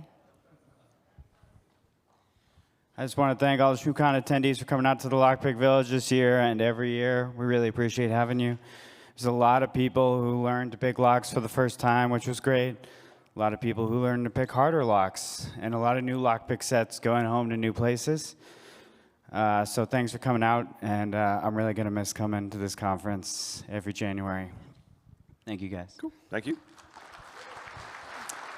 Tool's been at ShmooCon, I don't know, have they, you guys here the first year? I don't actually remember, but they've been here a really long time, supporting us and bringing, bringing value to this event and teaching you all an awful lot, right? So give them another round of applause. That's pretty awesome.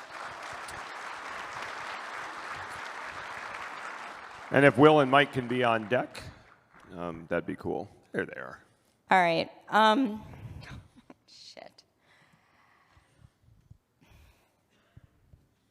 You got this. I got this. I was handed this in the hallway earlier today, and I know that a lot of you have already signed it, but Russ Handorf, who unfortunately had to go home,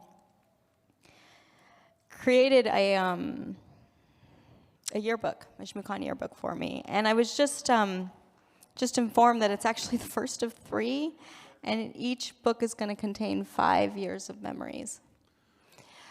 It's incredible. I've barely been able to look at it. I certainly haven't been able to read anything in it yet. I'm just not prepared to do that right now.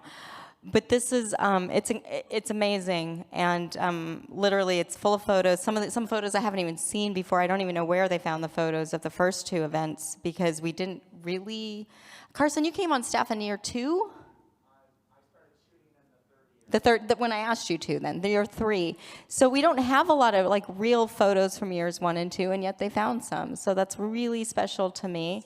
Carson, of course, has been around since the 3rd year, and so we do have archival footage of those years. Huge thank you to Russ. I don't know if we want to read that out loud. You can, or you don't have to. But there is, it's up to you. I will read it out loud. Okay. Okay.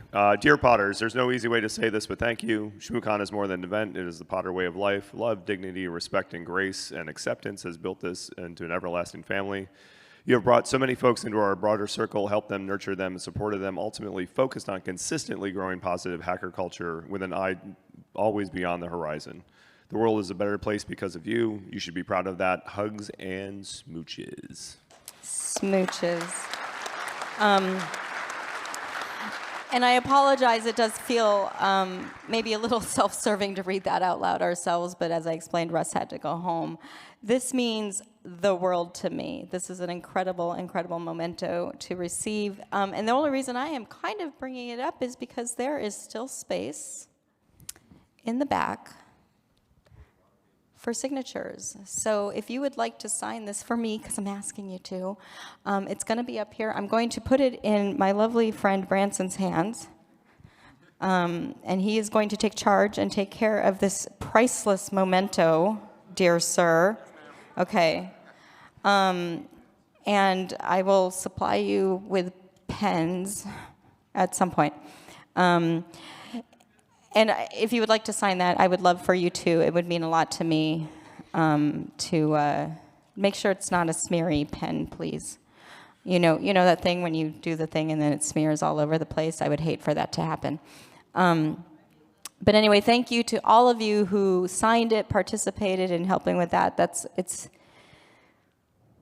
incredible. It's really incredible. I couldn't even speak when they just handed it to me in the hallway. We were rather caught off guard. All right, we are going to move on. We now are having trouble with the ink color, It has to be a legal document, so we have to have a black pen. So we want a black pen. Yeah. Oh. Frank left me a note. You did. Was that you? Frank left a note. It says, "Thanks, Russ. Also, Heidi, you're still doing great." For those of you that don't know, that's you're doing great is a. Oh, I do, but they're in the room. The year after COVID, I was up here speaking. I think it might have been, was it opening or maybe it was on the, I don't even remember, but I was up speaking and I was really struggling because I was just so overwhelmed by how folks had shown up and they'd really met the challenge of helping us put on a very safe and just that coming together again as a community, right? And I was just up here and I was really struggling to put my words together, and our dear friend Matt, we call him Arm Tomato because his last name is this unpronounceable Italian thing, and there's a lot of Italian shade to throw there. Listen, you officiated his wedding. I feel like I can throw the shade. He walks up and he puts this piece of paper on the lectern. Everybody, on the lectern, not the podium, but the lectern, and it simply says, "You're doing great." Of course, that was supposed to help me, but I just cried even more, right? But that has since that moment become a ShmooCon staff mantra, right? So your mantra is the barcode mantra, right? There can be only one, first one to the door wins, but I don't remember the rest of it. But the ShmooCon staff mantra is "You're doing great." And we say this to each other frequently and often throughout the year and often throughout this weekend. So thank you, Frank, for putting that in there and dropping that reminder. And to all of my blue shirt people, you are doing great and you will continue to do great. It's just who you are. All right, next up is ShmooConography, and while we do a little bit of a presentation change where I don't delete all the slides, I do want to tell a story about Will. Oh, a Will story. So, and there's a lot that I could tell. So Will and Mike have been doing ShmooConography for, no, you can go pee if you need to. Go pee. Sorry, I didn't mean to out you, but you need to, it was clear. Okay. Will and Mike have been doing ShmooConography for how long? 17 of the 20 years. And they are responsible for the OG Stargate that you now all possess a part of. Mike, while we were on stage at opening, didn't know what we had done with the Stargate and actually texted me and said, "I recognize those pieces inside of there. You've cut up the Stargate and put it inside." Yeah, with some dog hair, apparently. Whoops. But that's the kind of emotional connection that Mike has to the Stargate, that he could sense its aura by looking at the black plastic parts, which is really kind of freaky. I'll be honest. So Will, I think I hired Will out of college. And I had a weird crew of people where I had two names of everyone. So I had two Wills and two Mikes and all this kind of shit. And so I had Will, the other guy, and then he was a fresh out, so we just called him Fresh. And the name stuck for a while. I wish it stuck more, because I still think of you as like a 22-year-old kid who doesn't know what the hell he's doing, but I think you're a little smarter than that now. You're definitely older, because then one of the most awkward things that happens when you're someone's boss is that you get an invitation to their bachelor party. And it was me and like one other person of like my generation, and then a bunch of Will's friends of his generation. You're a slight bit younger than I am. And we went out for a night on the town, let's just say. And me and the older guy are kind of sitting back watching these young kids doing really stupid shit. Well, it was actually remarkable. And I remember thinking, like, if the Booz Allen lawyers knew I was here, like, I'd be in so much goddamn trouble right now. Everybody lived. Nobody went to jail. And I just remember thinking, like, the next time I get an invite to an employee's bachelor party, the answer is a hard no, right? Like, under no circumstances is that going to be a thing. So anyway, Will and Mike, though, have been very gracious with their time. They've been running ShmooConography for 17 years, and now if I can plug things in and the slideshow up, you guys can tell us about this year's event. So. Absolutely, thank you. So if you haven't heard about ShmooConography, right, it's steganography. We just hide things around the con, right? So that's the idea. We're not using any crypto, anything like that. We wanted to provide a competition where we can really engage like the community here. If you're new, if you're more experienced, there's something you can learn out of this, and that was really our goal. This year, we really themed it on Tron, as you probably saw from the posters. And I'll go through all the stages, but the Hammer Brothers actually made it from beginning to all the way to the end. I know some of those folks had to catch a plane, but maybe if anybody's here, they can come on up. We've already given them some of the prize money, but they can certainly accept the poster. If anybody else has played, either this year or in the past, signed up, tried to do it, maybe didn't get past stage one, like, we thank you for all of that, because all of that is really the reason why we come back and we continue to do this. All right, so this year, there were 5 stages. The first stage was really focused on these posters. Each poster featured the Flimbowski on the back, right? Through there's 2 hidden encodings. The first one was the top of all that circuitry, I think it was in teal, actually conveyed 4 characters per poster. So once you decoded all of that, you would see it was a digital frontier, which was the code word. But hidden, layered under all those posters towards the bottom was Braille encoding. It was just Braille that actually gave you the clue to get to the next stage. Stage 2 was essentially a IQ file that we distributed through the website. If you looked at it at the time domain, it would just look like noise, but if you look at the frequency domain, you would actually see this QR code show up. The code word would be out there as infinite. This QR code would actually take us to the next stage, which actually points you to the website. We did reach out to a colleague of ours. His name is Rich, so we give him our thanks for helping us with this stage. Yep, so on stage 3, you're led to the website. You immediately see there's an ISO there you can download. You kind of got to hunt or see or kind of figure out there's a second ISO there you got to get.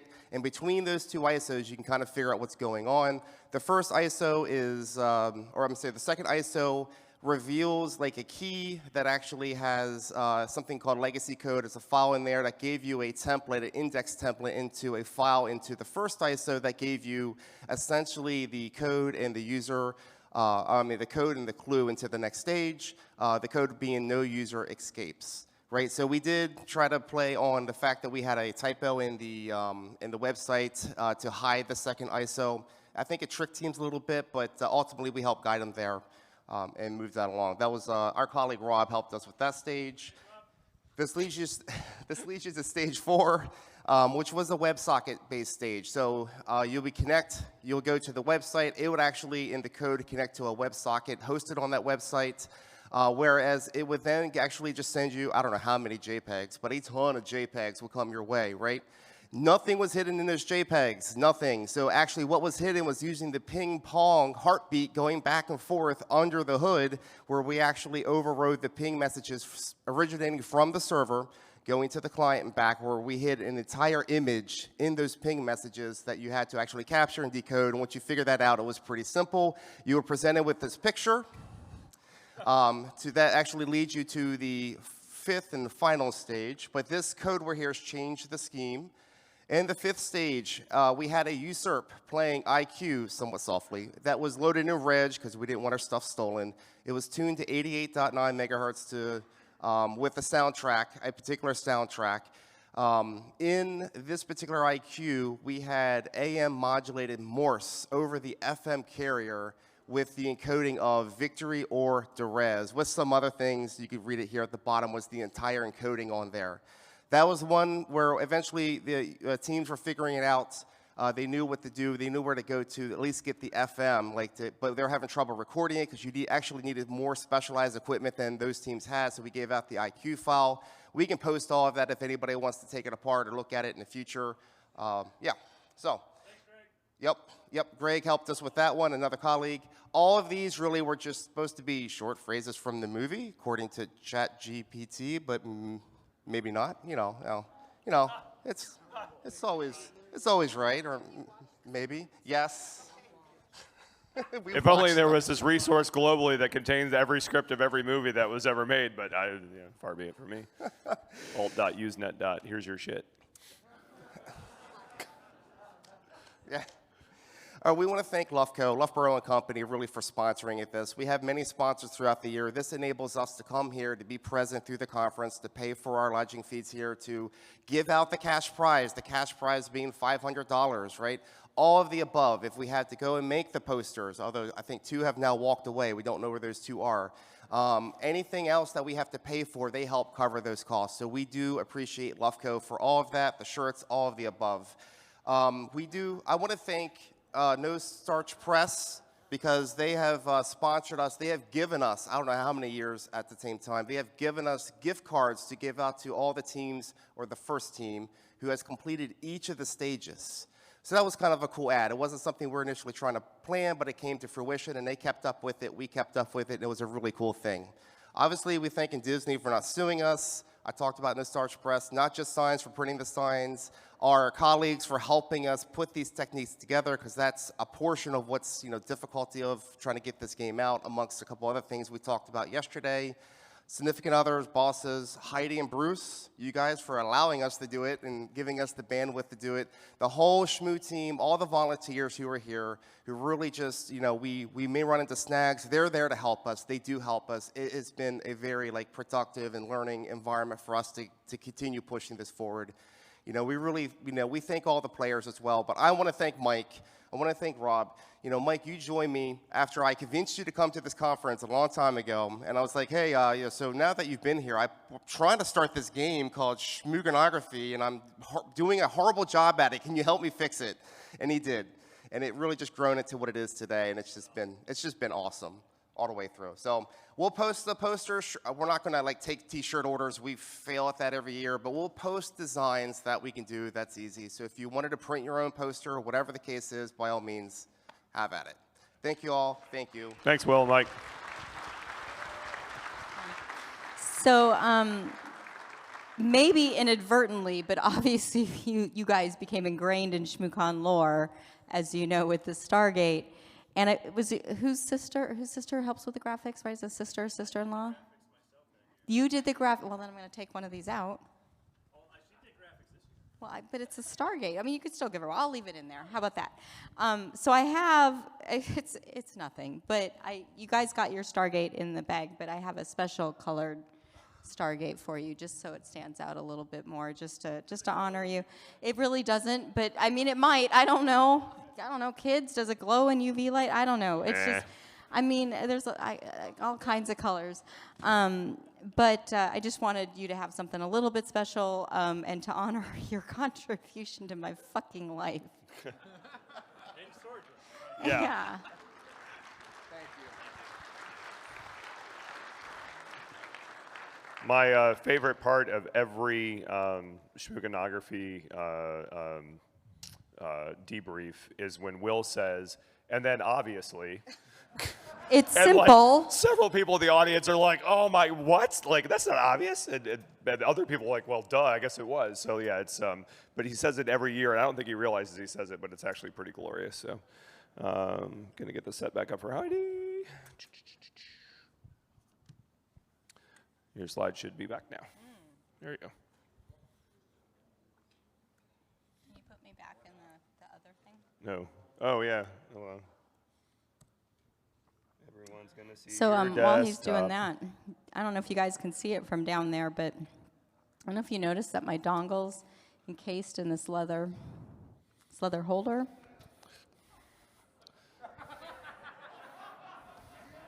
There it is. I just did it. Shame. Shame. Those were real words, and they had real meaning. And the rest of the story The rest gets worse. of you are 12. Yeah. The rest of the story gets worse. Does it? Yeah. Then you tell it. No, because your 14-year-old son made the leather holder for your dongle. Again, real words, real meaning. So I used to come down here every year, and I'd go to plug in my laptop at Reg, and I'd realize I couldn't because me, left their dongle at home, right? So I would run around and being like, I can't believe I'm going to say this, I need a dongle. And inevitably, somebody from Labs, usually Blue Knight, but occasionally other people, would come, thank you, dear, would come and, save my ass and get me hooked up so I could do all the shit that I needed to do for all of you. Well, this year, after I told that story during one of the, I don't remember which training it was, but during one of the trainings, right?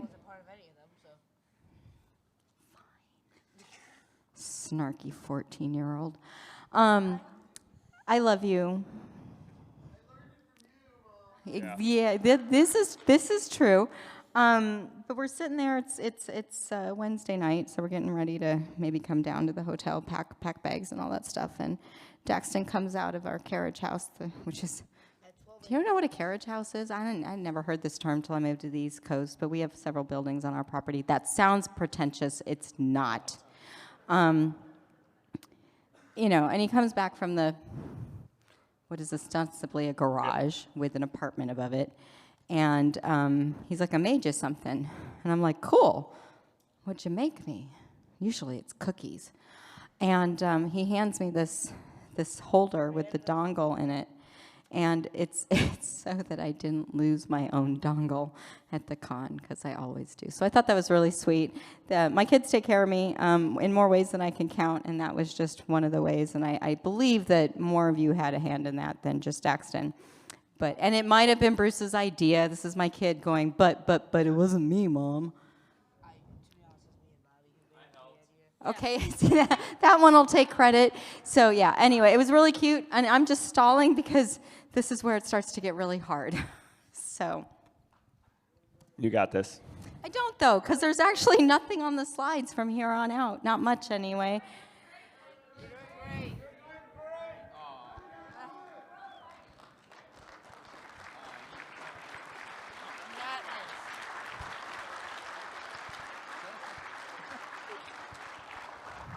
I love all of you guys. Well, most of you. There's probably like 3 of you, maybe. I don't know. I'm kidding. Oh my gosh, that was so rude of me. Lead with kindness, Heidi. All right. All right, so it's been 20 years. Technically 21, but let's go with 20. It's been 20 years, right? That's a long fucking time. It's a lifetime for some of us, right, Dax? So I'm standing in the hallway yesterday, I believe, and this gentleman comes up to me, and he goes, I want to show you something. And I'm like, hey, cool, show me. He pulls out his phone, he rifles through some photos, and he shows me a picture of him and I from well over a decade. There he is, 2013. And dude, you look like a full-grown adult now, but you were a fucking baby in that photo. And I'm like, oh, ouch. So here's this deal. Like when we first started this, are my West Point cadets in the audience? Because I'm about to tell a West Point story. You don't have to raise your hand. I know you don't want to. Maybe you've already gone home. I don't know. They used to come down every year, and we'd go out, and we'd have the party. And Bruce doesn't dance. You all know that. Well, he fake dances up here on stage. But he doesn't. He fake danced with me in Hack Fortress. I know you all saw that. I'm sorry. But he doesn't dance, and so I would go dancing, and inevitably the West Point cadets would dance with me, right? 20 years ago, people. And after about 5 years of that, I realized that they were all staying the same age, and I was getting older, and that was getting awkward. So I stopped doing that. But anyway, this is what happens, you know, like as you go through this. 20 years. 20 years we've been doing this. It started out, we just kind of started to try and figure out who we were, right? The first year, that was a Kinko's black and white copy. We were so generic. Does anybody remember when they used to have the generic aisle at the supermarket? Anybody? Yeah, okay. Right? And everything was, it was like literally like the black and white barcode aisle, right? Like it was, I don't know, like it was supposed to fool you into thinking it was cheaper. It really wasn't. Well, maybe it was for you, but I grew up in Alaska. Nothing was cheap. So it took us 1, 2, 3, 4, 5, 6 years until we kind of settled into like, okay, we're at this DC conference, we're this hacker conference, we're this InfoSec conference. I actually always railed against calling it a HackerCon. Maybe not railed, but I always hesitated. I don't know why. Do you have any insight into my brain, like why I didn't do that? No, I mean, you never really accepted any name for it. I didn't accept what? It was like HackerCon. It wasn't a hacker conference. It wasn't a cybersecurity conference. It wasn't an InfoSec Well, conference. cyber was barely a word back then in the lexicon. I mean, it existed, but it wasn't like a common thing. Not in that use, no. Not in that use, yes. I mean, just we're calling. So, I mean, you can see that we started to kind of accept that we were this DC-based thing, right? And I don't know why I use the fucking program covers to demonstrate all this, but here we are. And we kind of started to find our stride. This is the year, this is one of my favorite years. Who remembers this year when all of you stuck your badges to your shirt? Right? No, nobody, because none of you are here, but fuck all. Who likes to ski? Well. Right, okay. So we did ski tickets that year as the badges, right? And they're stickers, okay? This is when I learned how un-winter sports athletic most of you were. Most of you live in the South. Yeah, so we were handing these things out, and I'm like looking, and Bruce and I are looking, and we're like, oh my God, we did not order enough. These people are putting them, they're picking the backing off of these, and they're sticking them on their shirts. That's not gonna work. So Todd, where are you, Todd? Todd's like, Heidi, you gotta fix this. And I'm like, me? Yeah, me. So so I started going up and down the line and explaining it to people, but that really wasn't enough. So Todd made me film a video. And it's on YouTube, I think, still maybe on, God, poor Todd's account. It's gonna blow up, he's gonna monetize this, he's gonna be a millionaire by the end of the night. Yay, Todd. And it's this video of me going, hey, ShmooCon, just wanna explain to you how to put your fucking badge on. Like, this is your wicket, that's the little metal part in the middle, right? And this, the sticker part, is your ticket. You gotta take your ticket and you gotta stick it on your wicket. Say that 20 times fast. And that video still exists. I think I did it in one take, so I was really proud of myself. But that was a fun year. That's about when I kind of started to feel confident in my position, in my role, I think. I also, of note, we totally stole that year's design from our printing company. They let us steal all of their art that year, so that was kind of cool. They didn't charge me a damn thing to do that. So the program was epic. Moving on, we kind of had this, anybody recognize the computer on that? Anybody? Say it out loud. Yeah, Trash 80. That was one of my first computers. In fact, that is actually one of my first computers. I don't actually think it turns on anymore. No, it does not. It doesn't. But predating that, I think I had a Timex Sinclair. Anybody? Yeah, okay.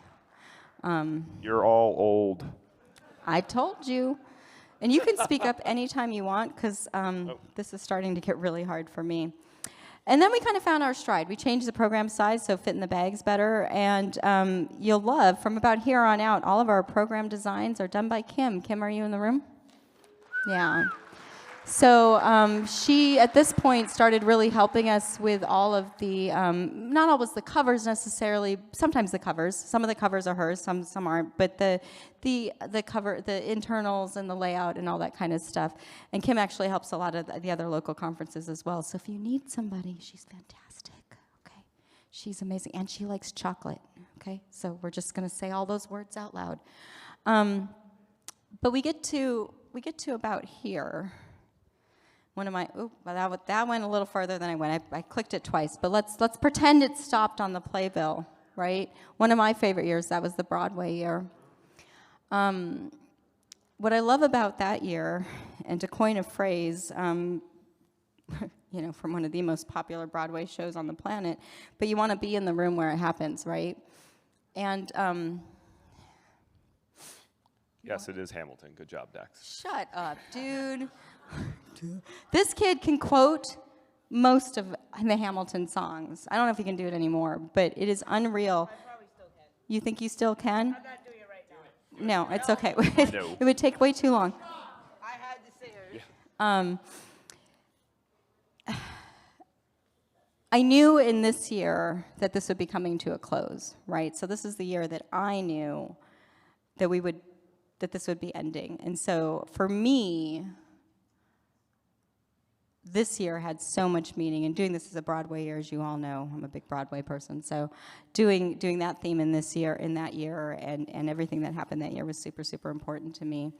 And going back to what I was saying about being in the room where it happens, you all are here, and that's like super important. One of the things that the Taskmaster folks, when you were at my house, we were talking about this a little bit, right? Alan and Jesse and Mubix.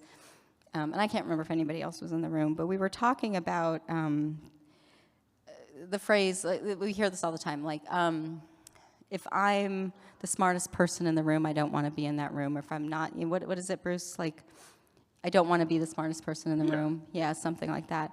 And I always kind of rail against that because you're never the smartest person in the room, right? Because there's all kind of knowledge in any given room.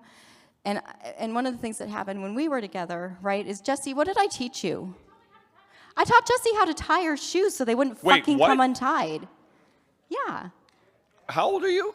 No, she knows how to tie her shoes, but there are better ways to tie her shoes so they don't come untied. Right? Right. Wherein I'm reminded I didn't know who Batman was, so I'll shut up. Right. So. Fuck off. It was a chicken reproduction question. Yeah. We'll tell that story in a minute. Nope. But Nope. but and the point I was trying to make to all of you, I've lost sight of Jessie. There she is. She's tying her shoes right now. She's like, oh fuck, I did it wrong. Is that we all have something to contribute, right? And I think that's something literally for the first 10 years of running this or being involved in this that I super struggled with. I mean, we talk about imposter syndrome, and I don't even know what I struggled with. Like, I didn't even label it that. I was just like, I'm always the stupidest person in the room, Bruce, right? And I didn't know how to relate. Oh my God, do you remember when I used to write the emails? Initially, I'd be like, dear sir, to all of you. So I think what's interesting to watch the evolution here is that Heidi was very good at running the event, right? And that was one of the reasons that she ended up taking it over so early, is like, she's good at organizing, good at having the vision, whatever. But I mean, the company name ShmooCon Logistics is actually a pretty apt thing. Like, it's logistics, right? It's do this thing and make it work. And for a long time, I think Heidi's view of this was very much her job is just to make it work, and then you all did your things, but it had nothing to do with her, right? Like, you had these experiences whenever it was due to you, and she didn't take credit for it, but she also didn't really feel like, you know, she had a role in the experiences you had beyond just like making this thing happen. And, you know, obviously, like, her guidance, her vision, her whatever has made the con what it is over the years, and it's all been intertwined. And it wasn't until this year at DEF CON that I think she really started to understand. You know, people like, I met my spouse here, I got my first job here, I was inspired to be in the industry, I had whatever the experience was that changed things. And like, I know I saw this like switch get flipped of like, well, shit, maybe I do, A, know what I'm doing, B, have had an impact, and then C, I'm now terrified of the next 5 months because of all the emotion that I'm suddenly going to have. And so that was, I know for me, like one of those markers where I'm like, okay, at least she now accepts like she's had a positive impact on people and understands her role. And also then is going to probably need a little extra support coming through this this journey here to make sure that she makes it okay, because then suddenly there's this load on you, right? You're like, well, shit, that's responsibility I didn't realize I had. And for those of you, any leadership role that you've been in, you know, you feel personally responsible. Servant-based leadership is a real thing. That's very much how she's wired. And so at the end of the day, like, I think the servant-based leader thing, which she was always very good at but didn't actually realize she was doing, came into sharp focus. And then I think she felt even more responsibility to do right this time around, right? Not like this event doesn't define all of ShmooCon, but putting a period at the end of the sentence is pretty damn important. Thank you, Heidi.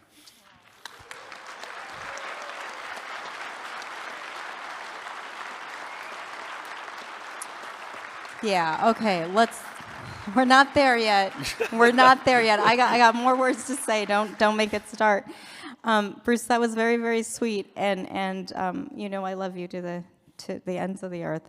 But I don't do this alone, right? This is done, and their slides are coming, but whatever I accomplish, right, it's done with the support of an amazing team. So let's not lose sight of that, because this is not about me. It never has been. It's about you and everybody in this room. Going back to my original point about being in the room, don't ever feel like you don't have something to contribute, right? It can be as simple as, look, if you just reverse the loop the way you did the loop on the way you tie your shoes won't come untied. It's that simple, right? And there's other things like that. There's always something that you will have to teach someone else. And that's like, seriously, it's like my fucking message to you all. Be in the room, be a participant, make something happen, big or small, because it makes a difference, right? It's why we're here. It's why we come to events like this, and it's why we'll continue to come to events like this. And it's my biggest hope that even though that this is coming to an end, that you'll all still participate and contribute to everything that comes next. I'm so confused as to what is happening right now. I was trying not to be disrupted by I was sweating my ass off. I had to take some layers off. I was like, is it flannel off time? No. The flannel literally had to come off. It was, whew. Okay. There's a lot going on up here. I am, thank you. It's the first time I've gotten that. She gets it a lot. Yes, I am hot. I only get it because I asked a stupid question into the microphone. Anyways, so again, I knew at the Broadway year that this was a decision, right? I mean, I finally settled on it. I knew that this was coming to a close, and I knew that I wanted to bring you all. I mean, to quote yet again, we're going to teach you how to say goodbye, right? Like, we're going to do this, and we're going to do it well. So then we get to the next year, the time travel year, which I thought was also an appropriate theme, because that's when I told my staff. I told my staff, and I asked all 100 of them to keep it a secret. That worked well. No, they actually did a reasonable job, right? And if all of you had been listening, you'd know that this has been projected for the last 10 years or so, right? It wasn't a big surprise, or shouldn't have been a big surprise, if you have been attending the event, going to Own the Con, and those kinds of things. For all of you who this is your first and last year, I'm sorry. But for the rest of you, you might have had a hint, right? And then, so it seemed perfectly appropriate to end ShmooCon on the commencement theme and the, you know, endings and new beginnings. So here we are. Kind of addressed this already, but why end it? It's been 20 years. It's been a lot of work. It's been a lot of work on my kids' part. They've already told you that part. And it's just time to do something new. You know, there's other people with other ideas, and we need to make space for that. You know, this isn't the end-all, be-all. There's lots of good ideas and lots of good things out in the world. There's lots of good cons entering the space, and you should go find those. Ask me. A lot of them reach out to me, so I'm aware of them. A lot of them don't, but find them on your own. Yeah, I think anything that you get involved in life, it's very, it can be very difficult to know when to end it. Sometimes it's obvious, right? Like, you know, not making money, company's not working out, we gotta end it. It's a little bit different to say, like, I think I'm done with this thing, right? To be successful and to move on and not feel like it's become a yoke. It's something that you have to carry forever until it fails, right? I think it's important to be able to recognize success is reaching the end no matter how you reach it, but also recognizing that there are times that you can reach it whenever the hell you want, right? And it's kind of a confusing concept to some people. Like when we've talked to people about ending the con over the last few years, there's definitely been like a, what? Like you're not gonna hand it to somebody else? Like why would you end something that's being successful? It's like, well, it's because it's time, right? And I think it's a powerful concept to recognize like it's okay to be done with a thing, right? And yeah.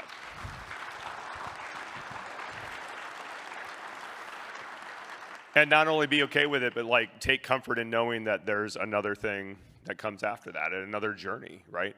And so I know that we've appreciated a lot of support from everyone to accept that this part of this journey is over, that there's more to come down the road, but there's a comfort in it. I think that one of the things, again, getting into that servant leadership thing, when you feel responsible, when you accept that responsibility as part of who you are. Others-oriented, not servant leadership. There's a new phrase I've missed. I didn't read the HBR article, apparently. No, we've talked about this. And some HBR giggle in there. It was good. So others-oriented leadership. But the reality is, like, you end up bearing that emotional and kind of spiritual responsibility, right? And it's part of who you are, and it's empowering. It's cool. It feels good. It's also a weight, right? Years ago, we sold a company that we ran, and the minute like it was penned and signed and done, like Heidi broke down crying. And it wasn't, I mean, she wasn't even an employee of the company, but she even experienced the weight of like making sure our staff were cared and fed for and their families, and that we were all in it together and we were supporting them and making them happy and successful in their careers and their home life and that kind of thing. And the minute it wasn't our responsibility, we still worked with them. But the minute it wasn't like on our shoulders, it was like we were 100 pounds lighter, right? It was a crazy relief. And I think that's the same kind of emotion that, kind of we're all going through now is like, we love you all, but it's time to go.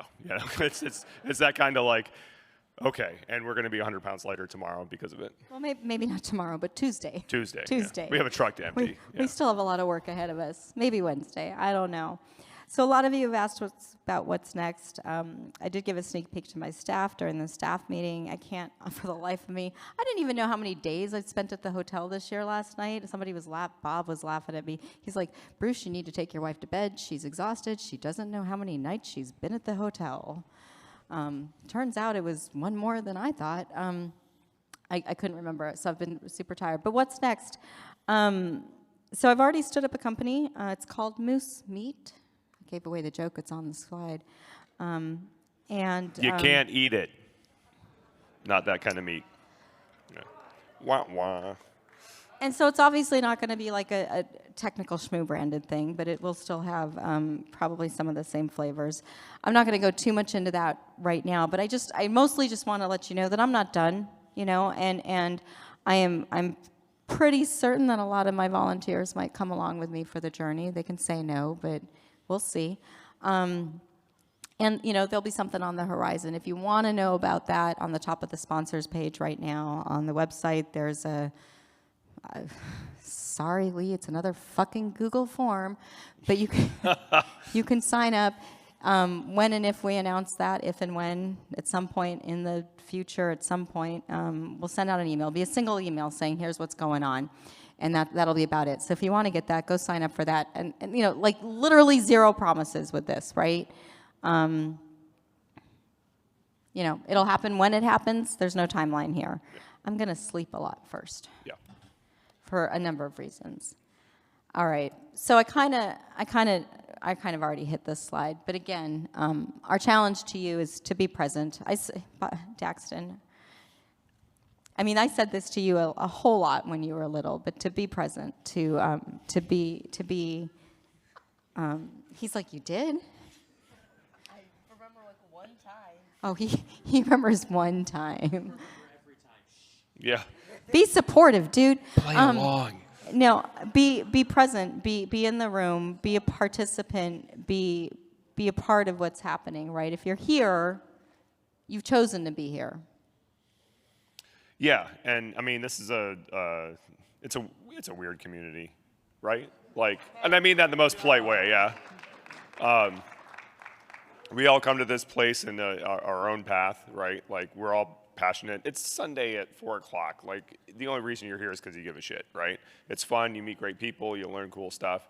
And so, you know, continue that process. Don't be afraid to put yourself out there.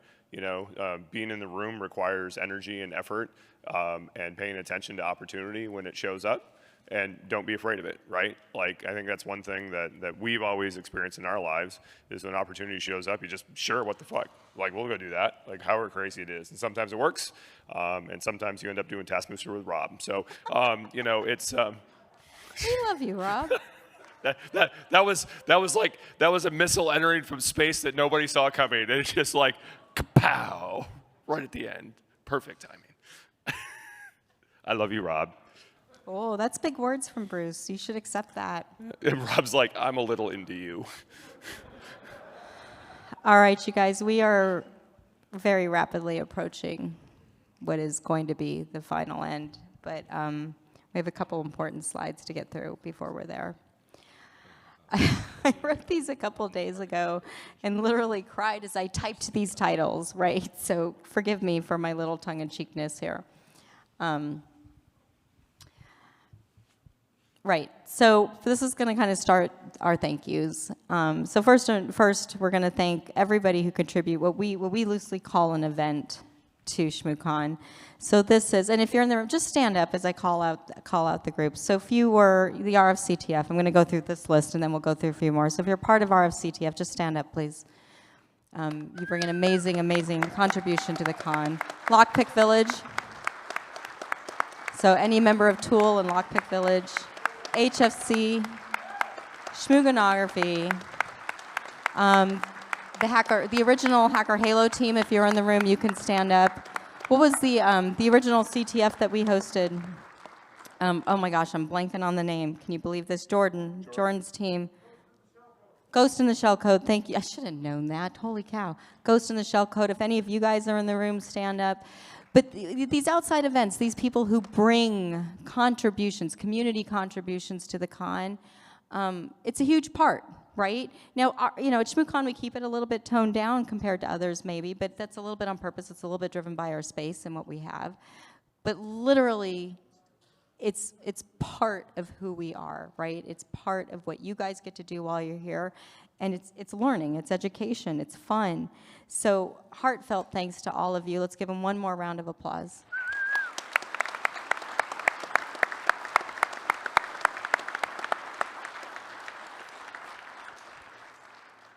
All right, and again to our sponsors over the years. Yes, we have sponsors in the room today. You can raise your hands and wave. But this is really our thanks to our sponsors over 20 years. Literally could not have done the event without them in the first few years when people would say things like, yeah, we can't sponsor you, your name is stupid. No, that used to happen. They were like, well, this doesn't sound professional, we can't sponsor you. So for anybody who sponsored us in the early years, we fucking love you. And Beetle does too, because it meant he got his money back, right? And his wife especially loves you. But no, you guys have really risen to the challenge over the years. You've really participated. You have learned not to send breakable things for the bags. That's kind and nice. I mean, it's been great for the most part, right? Like it's been great. We love having repeat sponsors. We love, and they don't always get in as a repeat sponsor. There's no guarantee, right? It's not exactly FIFO, but it comes kind of close. And we can't do it without them either. So one more big round of applause to our sponsors for 20 years.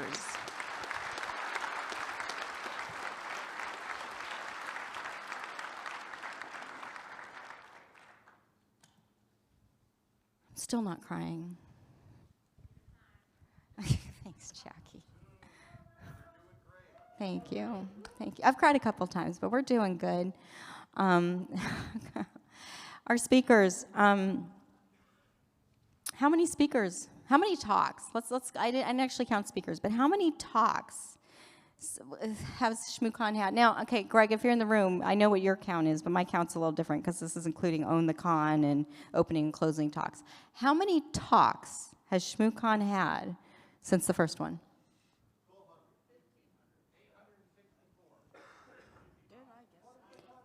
842. 842 talks.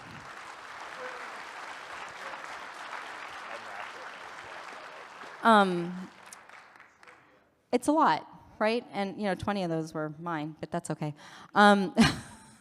Actually, I'd have to go back and look. I'm not sure if they got counted once or 20 times, but I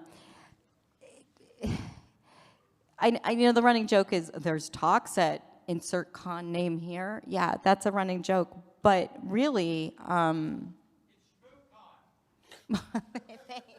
I forgot.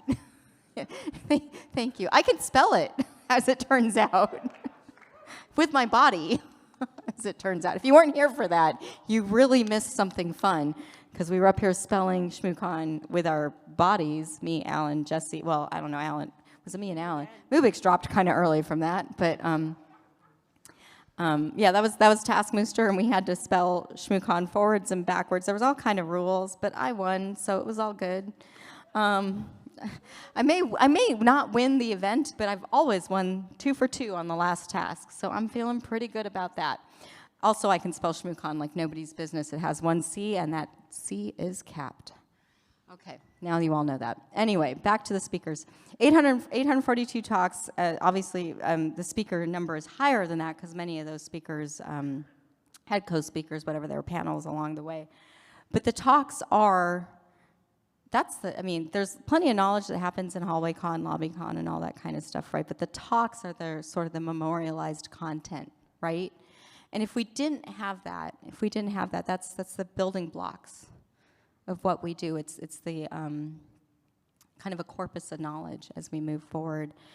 And events like this, they all follow kind of a basic model, right? And we love our speakers. They work hard to bring good content to us and to others. ShmooCon, as you know, one of our tenets over the years has been to bring new speakers into the arena, so we've always put a heavy focus on that. So thank you. How many people here, and I know that the audience is kind of dwindling as people have to catch flights, but there are so many of you who are what we would call very well established in their careers, fucking InfoSec rock stars. How many of you gave your first talk here? See, look at that. Look at these names, guys. Do you know, it is like that's all you, and we take like 0 credit for that, but do you know how much of an honor and a privilege it is for all of us on this side to have been a part of that for you? So thank you for giving us that privilege, right? Thank you for allowing us to be part of your journey. It is incredible to us to learn and to hear about your path forward, as you spread your wings or whatever, or came here and considered us for your first talk or your first time on stage. So thank you, thank you, thank you. It's been a huge part of our mission over the years.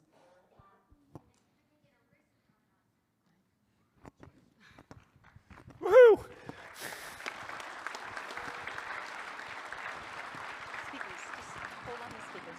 For speakers? All right. Just to continue on that thread for a second while Heidi pulls herself together. You should never give me a microphone. But also, don't get distracted by the baby. Like we're way deep in this gravity well. We cannot get distracted by the baby right now. So I've been listening to a lot of sci-fi lately. I think that I was telling somebody the other day when I cut my teeth doing this nonsense.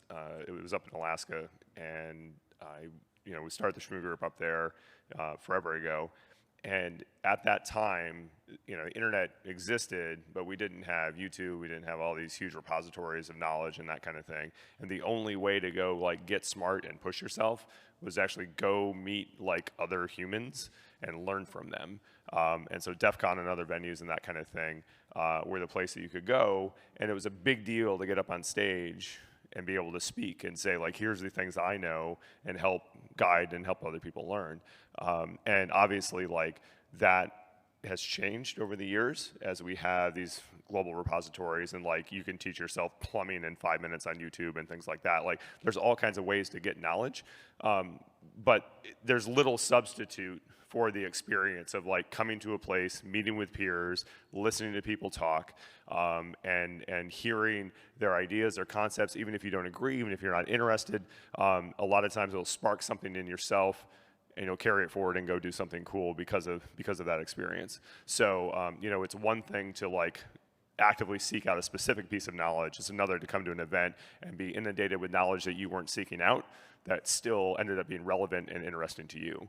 And so I think events like ShmooCon have allowed people to come and continue that experience. So even as that kind of global information environment has changed, there's no surrogate for what we have here.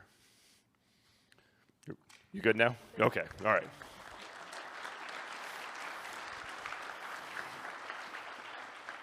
All right, the second bullet point, which is why I had to stop for a second because I got a little emo.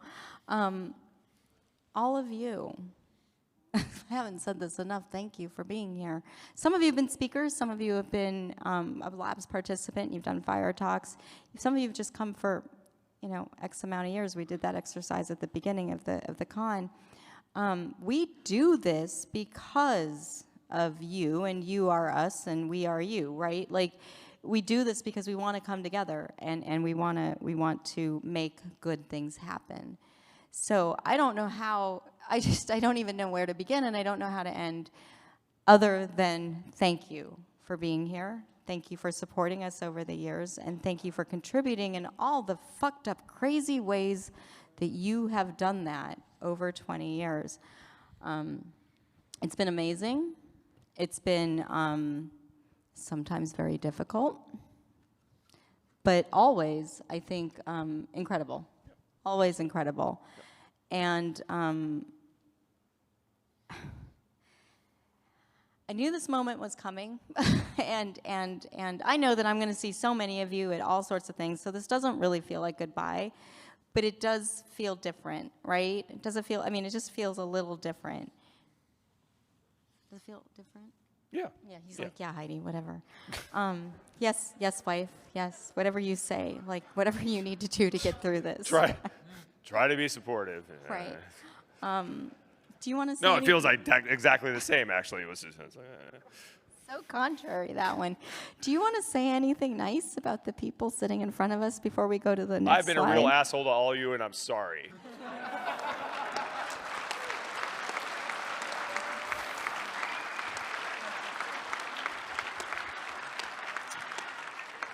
Jason, you know he loves you. Oh my gosh. Anybody else need some Bruce love that I can affirm? I don't You do know. not. So, put your hand down. Okay.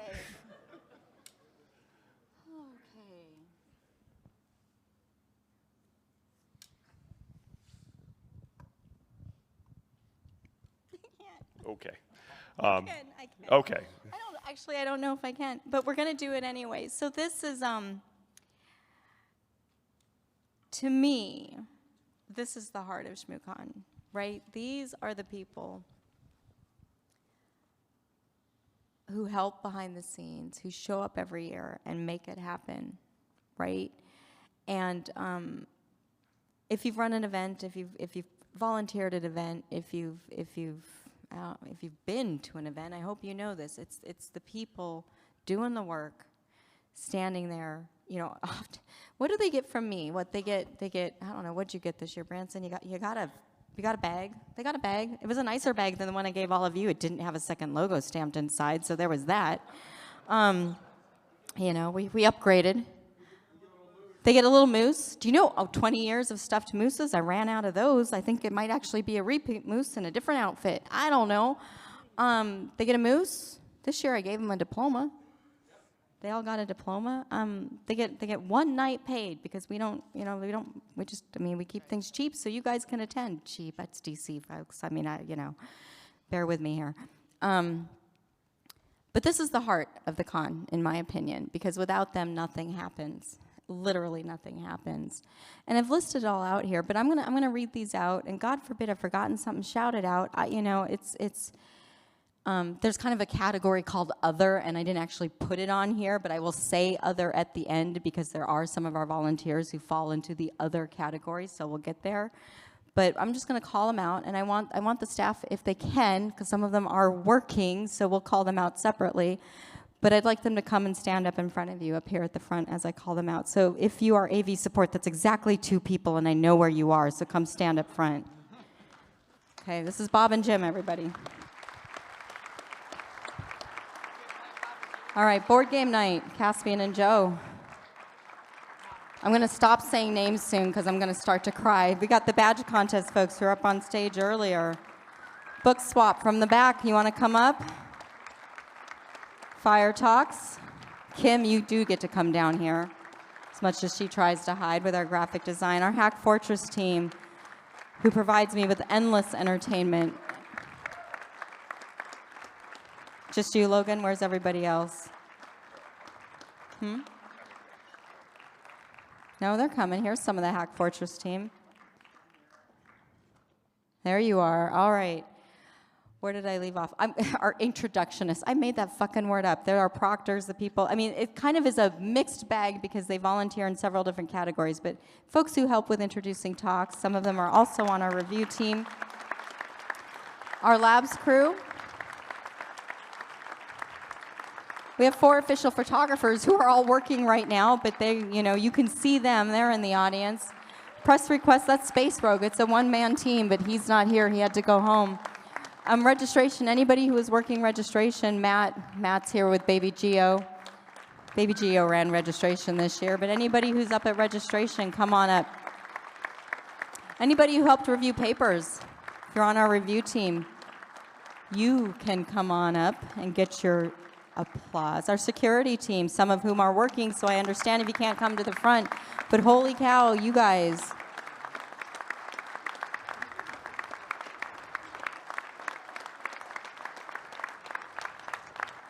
All right, taping and streaming. We're going to pause here for just a second to also call out Ted. Ted's over here.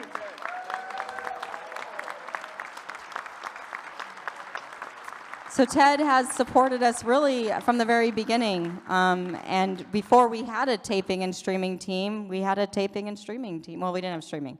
We had a taping team, and it looked like this. Many, many years. Ted, I'm going to give you about 10 seconds to tell folks what you're going to have going on after the con. Great. As you know, we've been here recording, and we do have SD cards out in the lobby for a couple $100. If anybody wants to take one home right away with them, we have them. Thank you. Thanks, Ted. All right. Ticket sales, which David's in the room. Yay, David. Okay.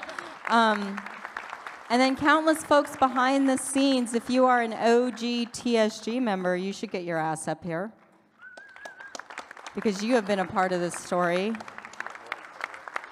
No, well, yeah. So Tim, I'm looking at you. Get your butt up here. Right? So members of the Shmoo group are incredibly important to this whole journey. They're the reason, I mean, they are the core reason behind the con and why we started it. I'm doing good, folks. The Potter children, who we know.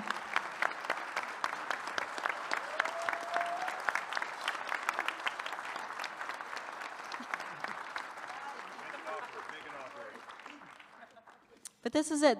This group of people right here, when we do our staff training, what do I tell you guys? For 3 days a year, Heidi has what?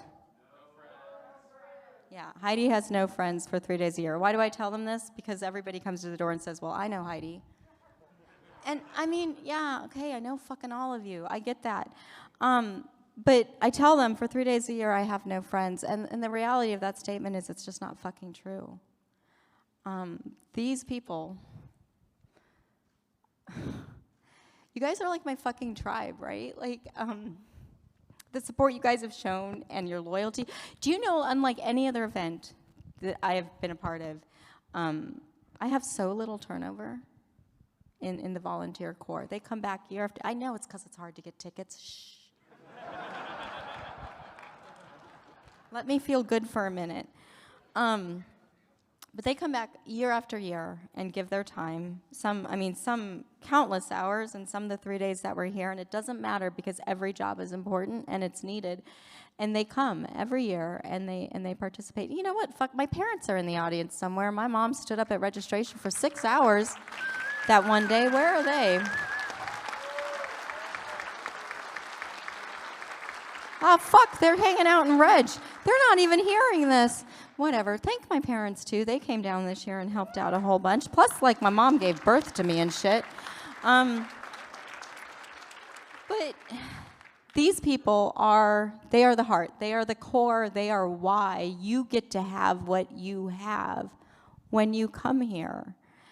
And I'm really surprised I'm not a crying fucking mess, but that's because I'm like so fucking sincere when I say this. Like, I love each and every one of you for what you've done over the years. And it's tremendous, and it's never about me. Every thank you I get, I tell the person who tells me thank you, I'm gonna share it with the team. And I try my hardest to do that when we have the meetings, and over time I try to share that with you. You guys, when you opened your programs, there are all those little notes and stuff on the sides. Those were all the comments from these guys, right? So one of the fun things we do is when I send them out the 8 million forms that they hate to fill out and don't fill out on time, quite frankly, they always leave me funny little notes. So I turned it on them this year, and I printed a lot of them in the program. So I hope you guys noticed that if you looked at it.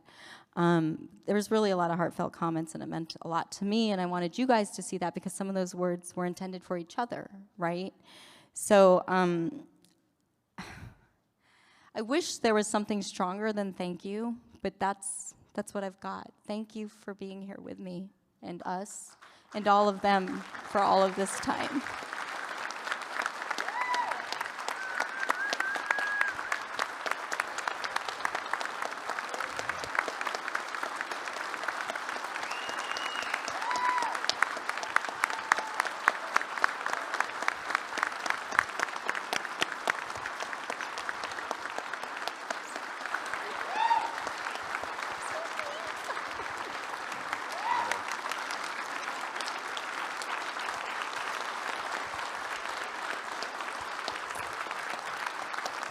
Okay. So, with that, there's really only one more slide. And I had to end it on a pun and a dad joke, because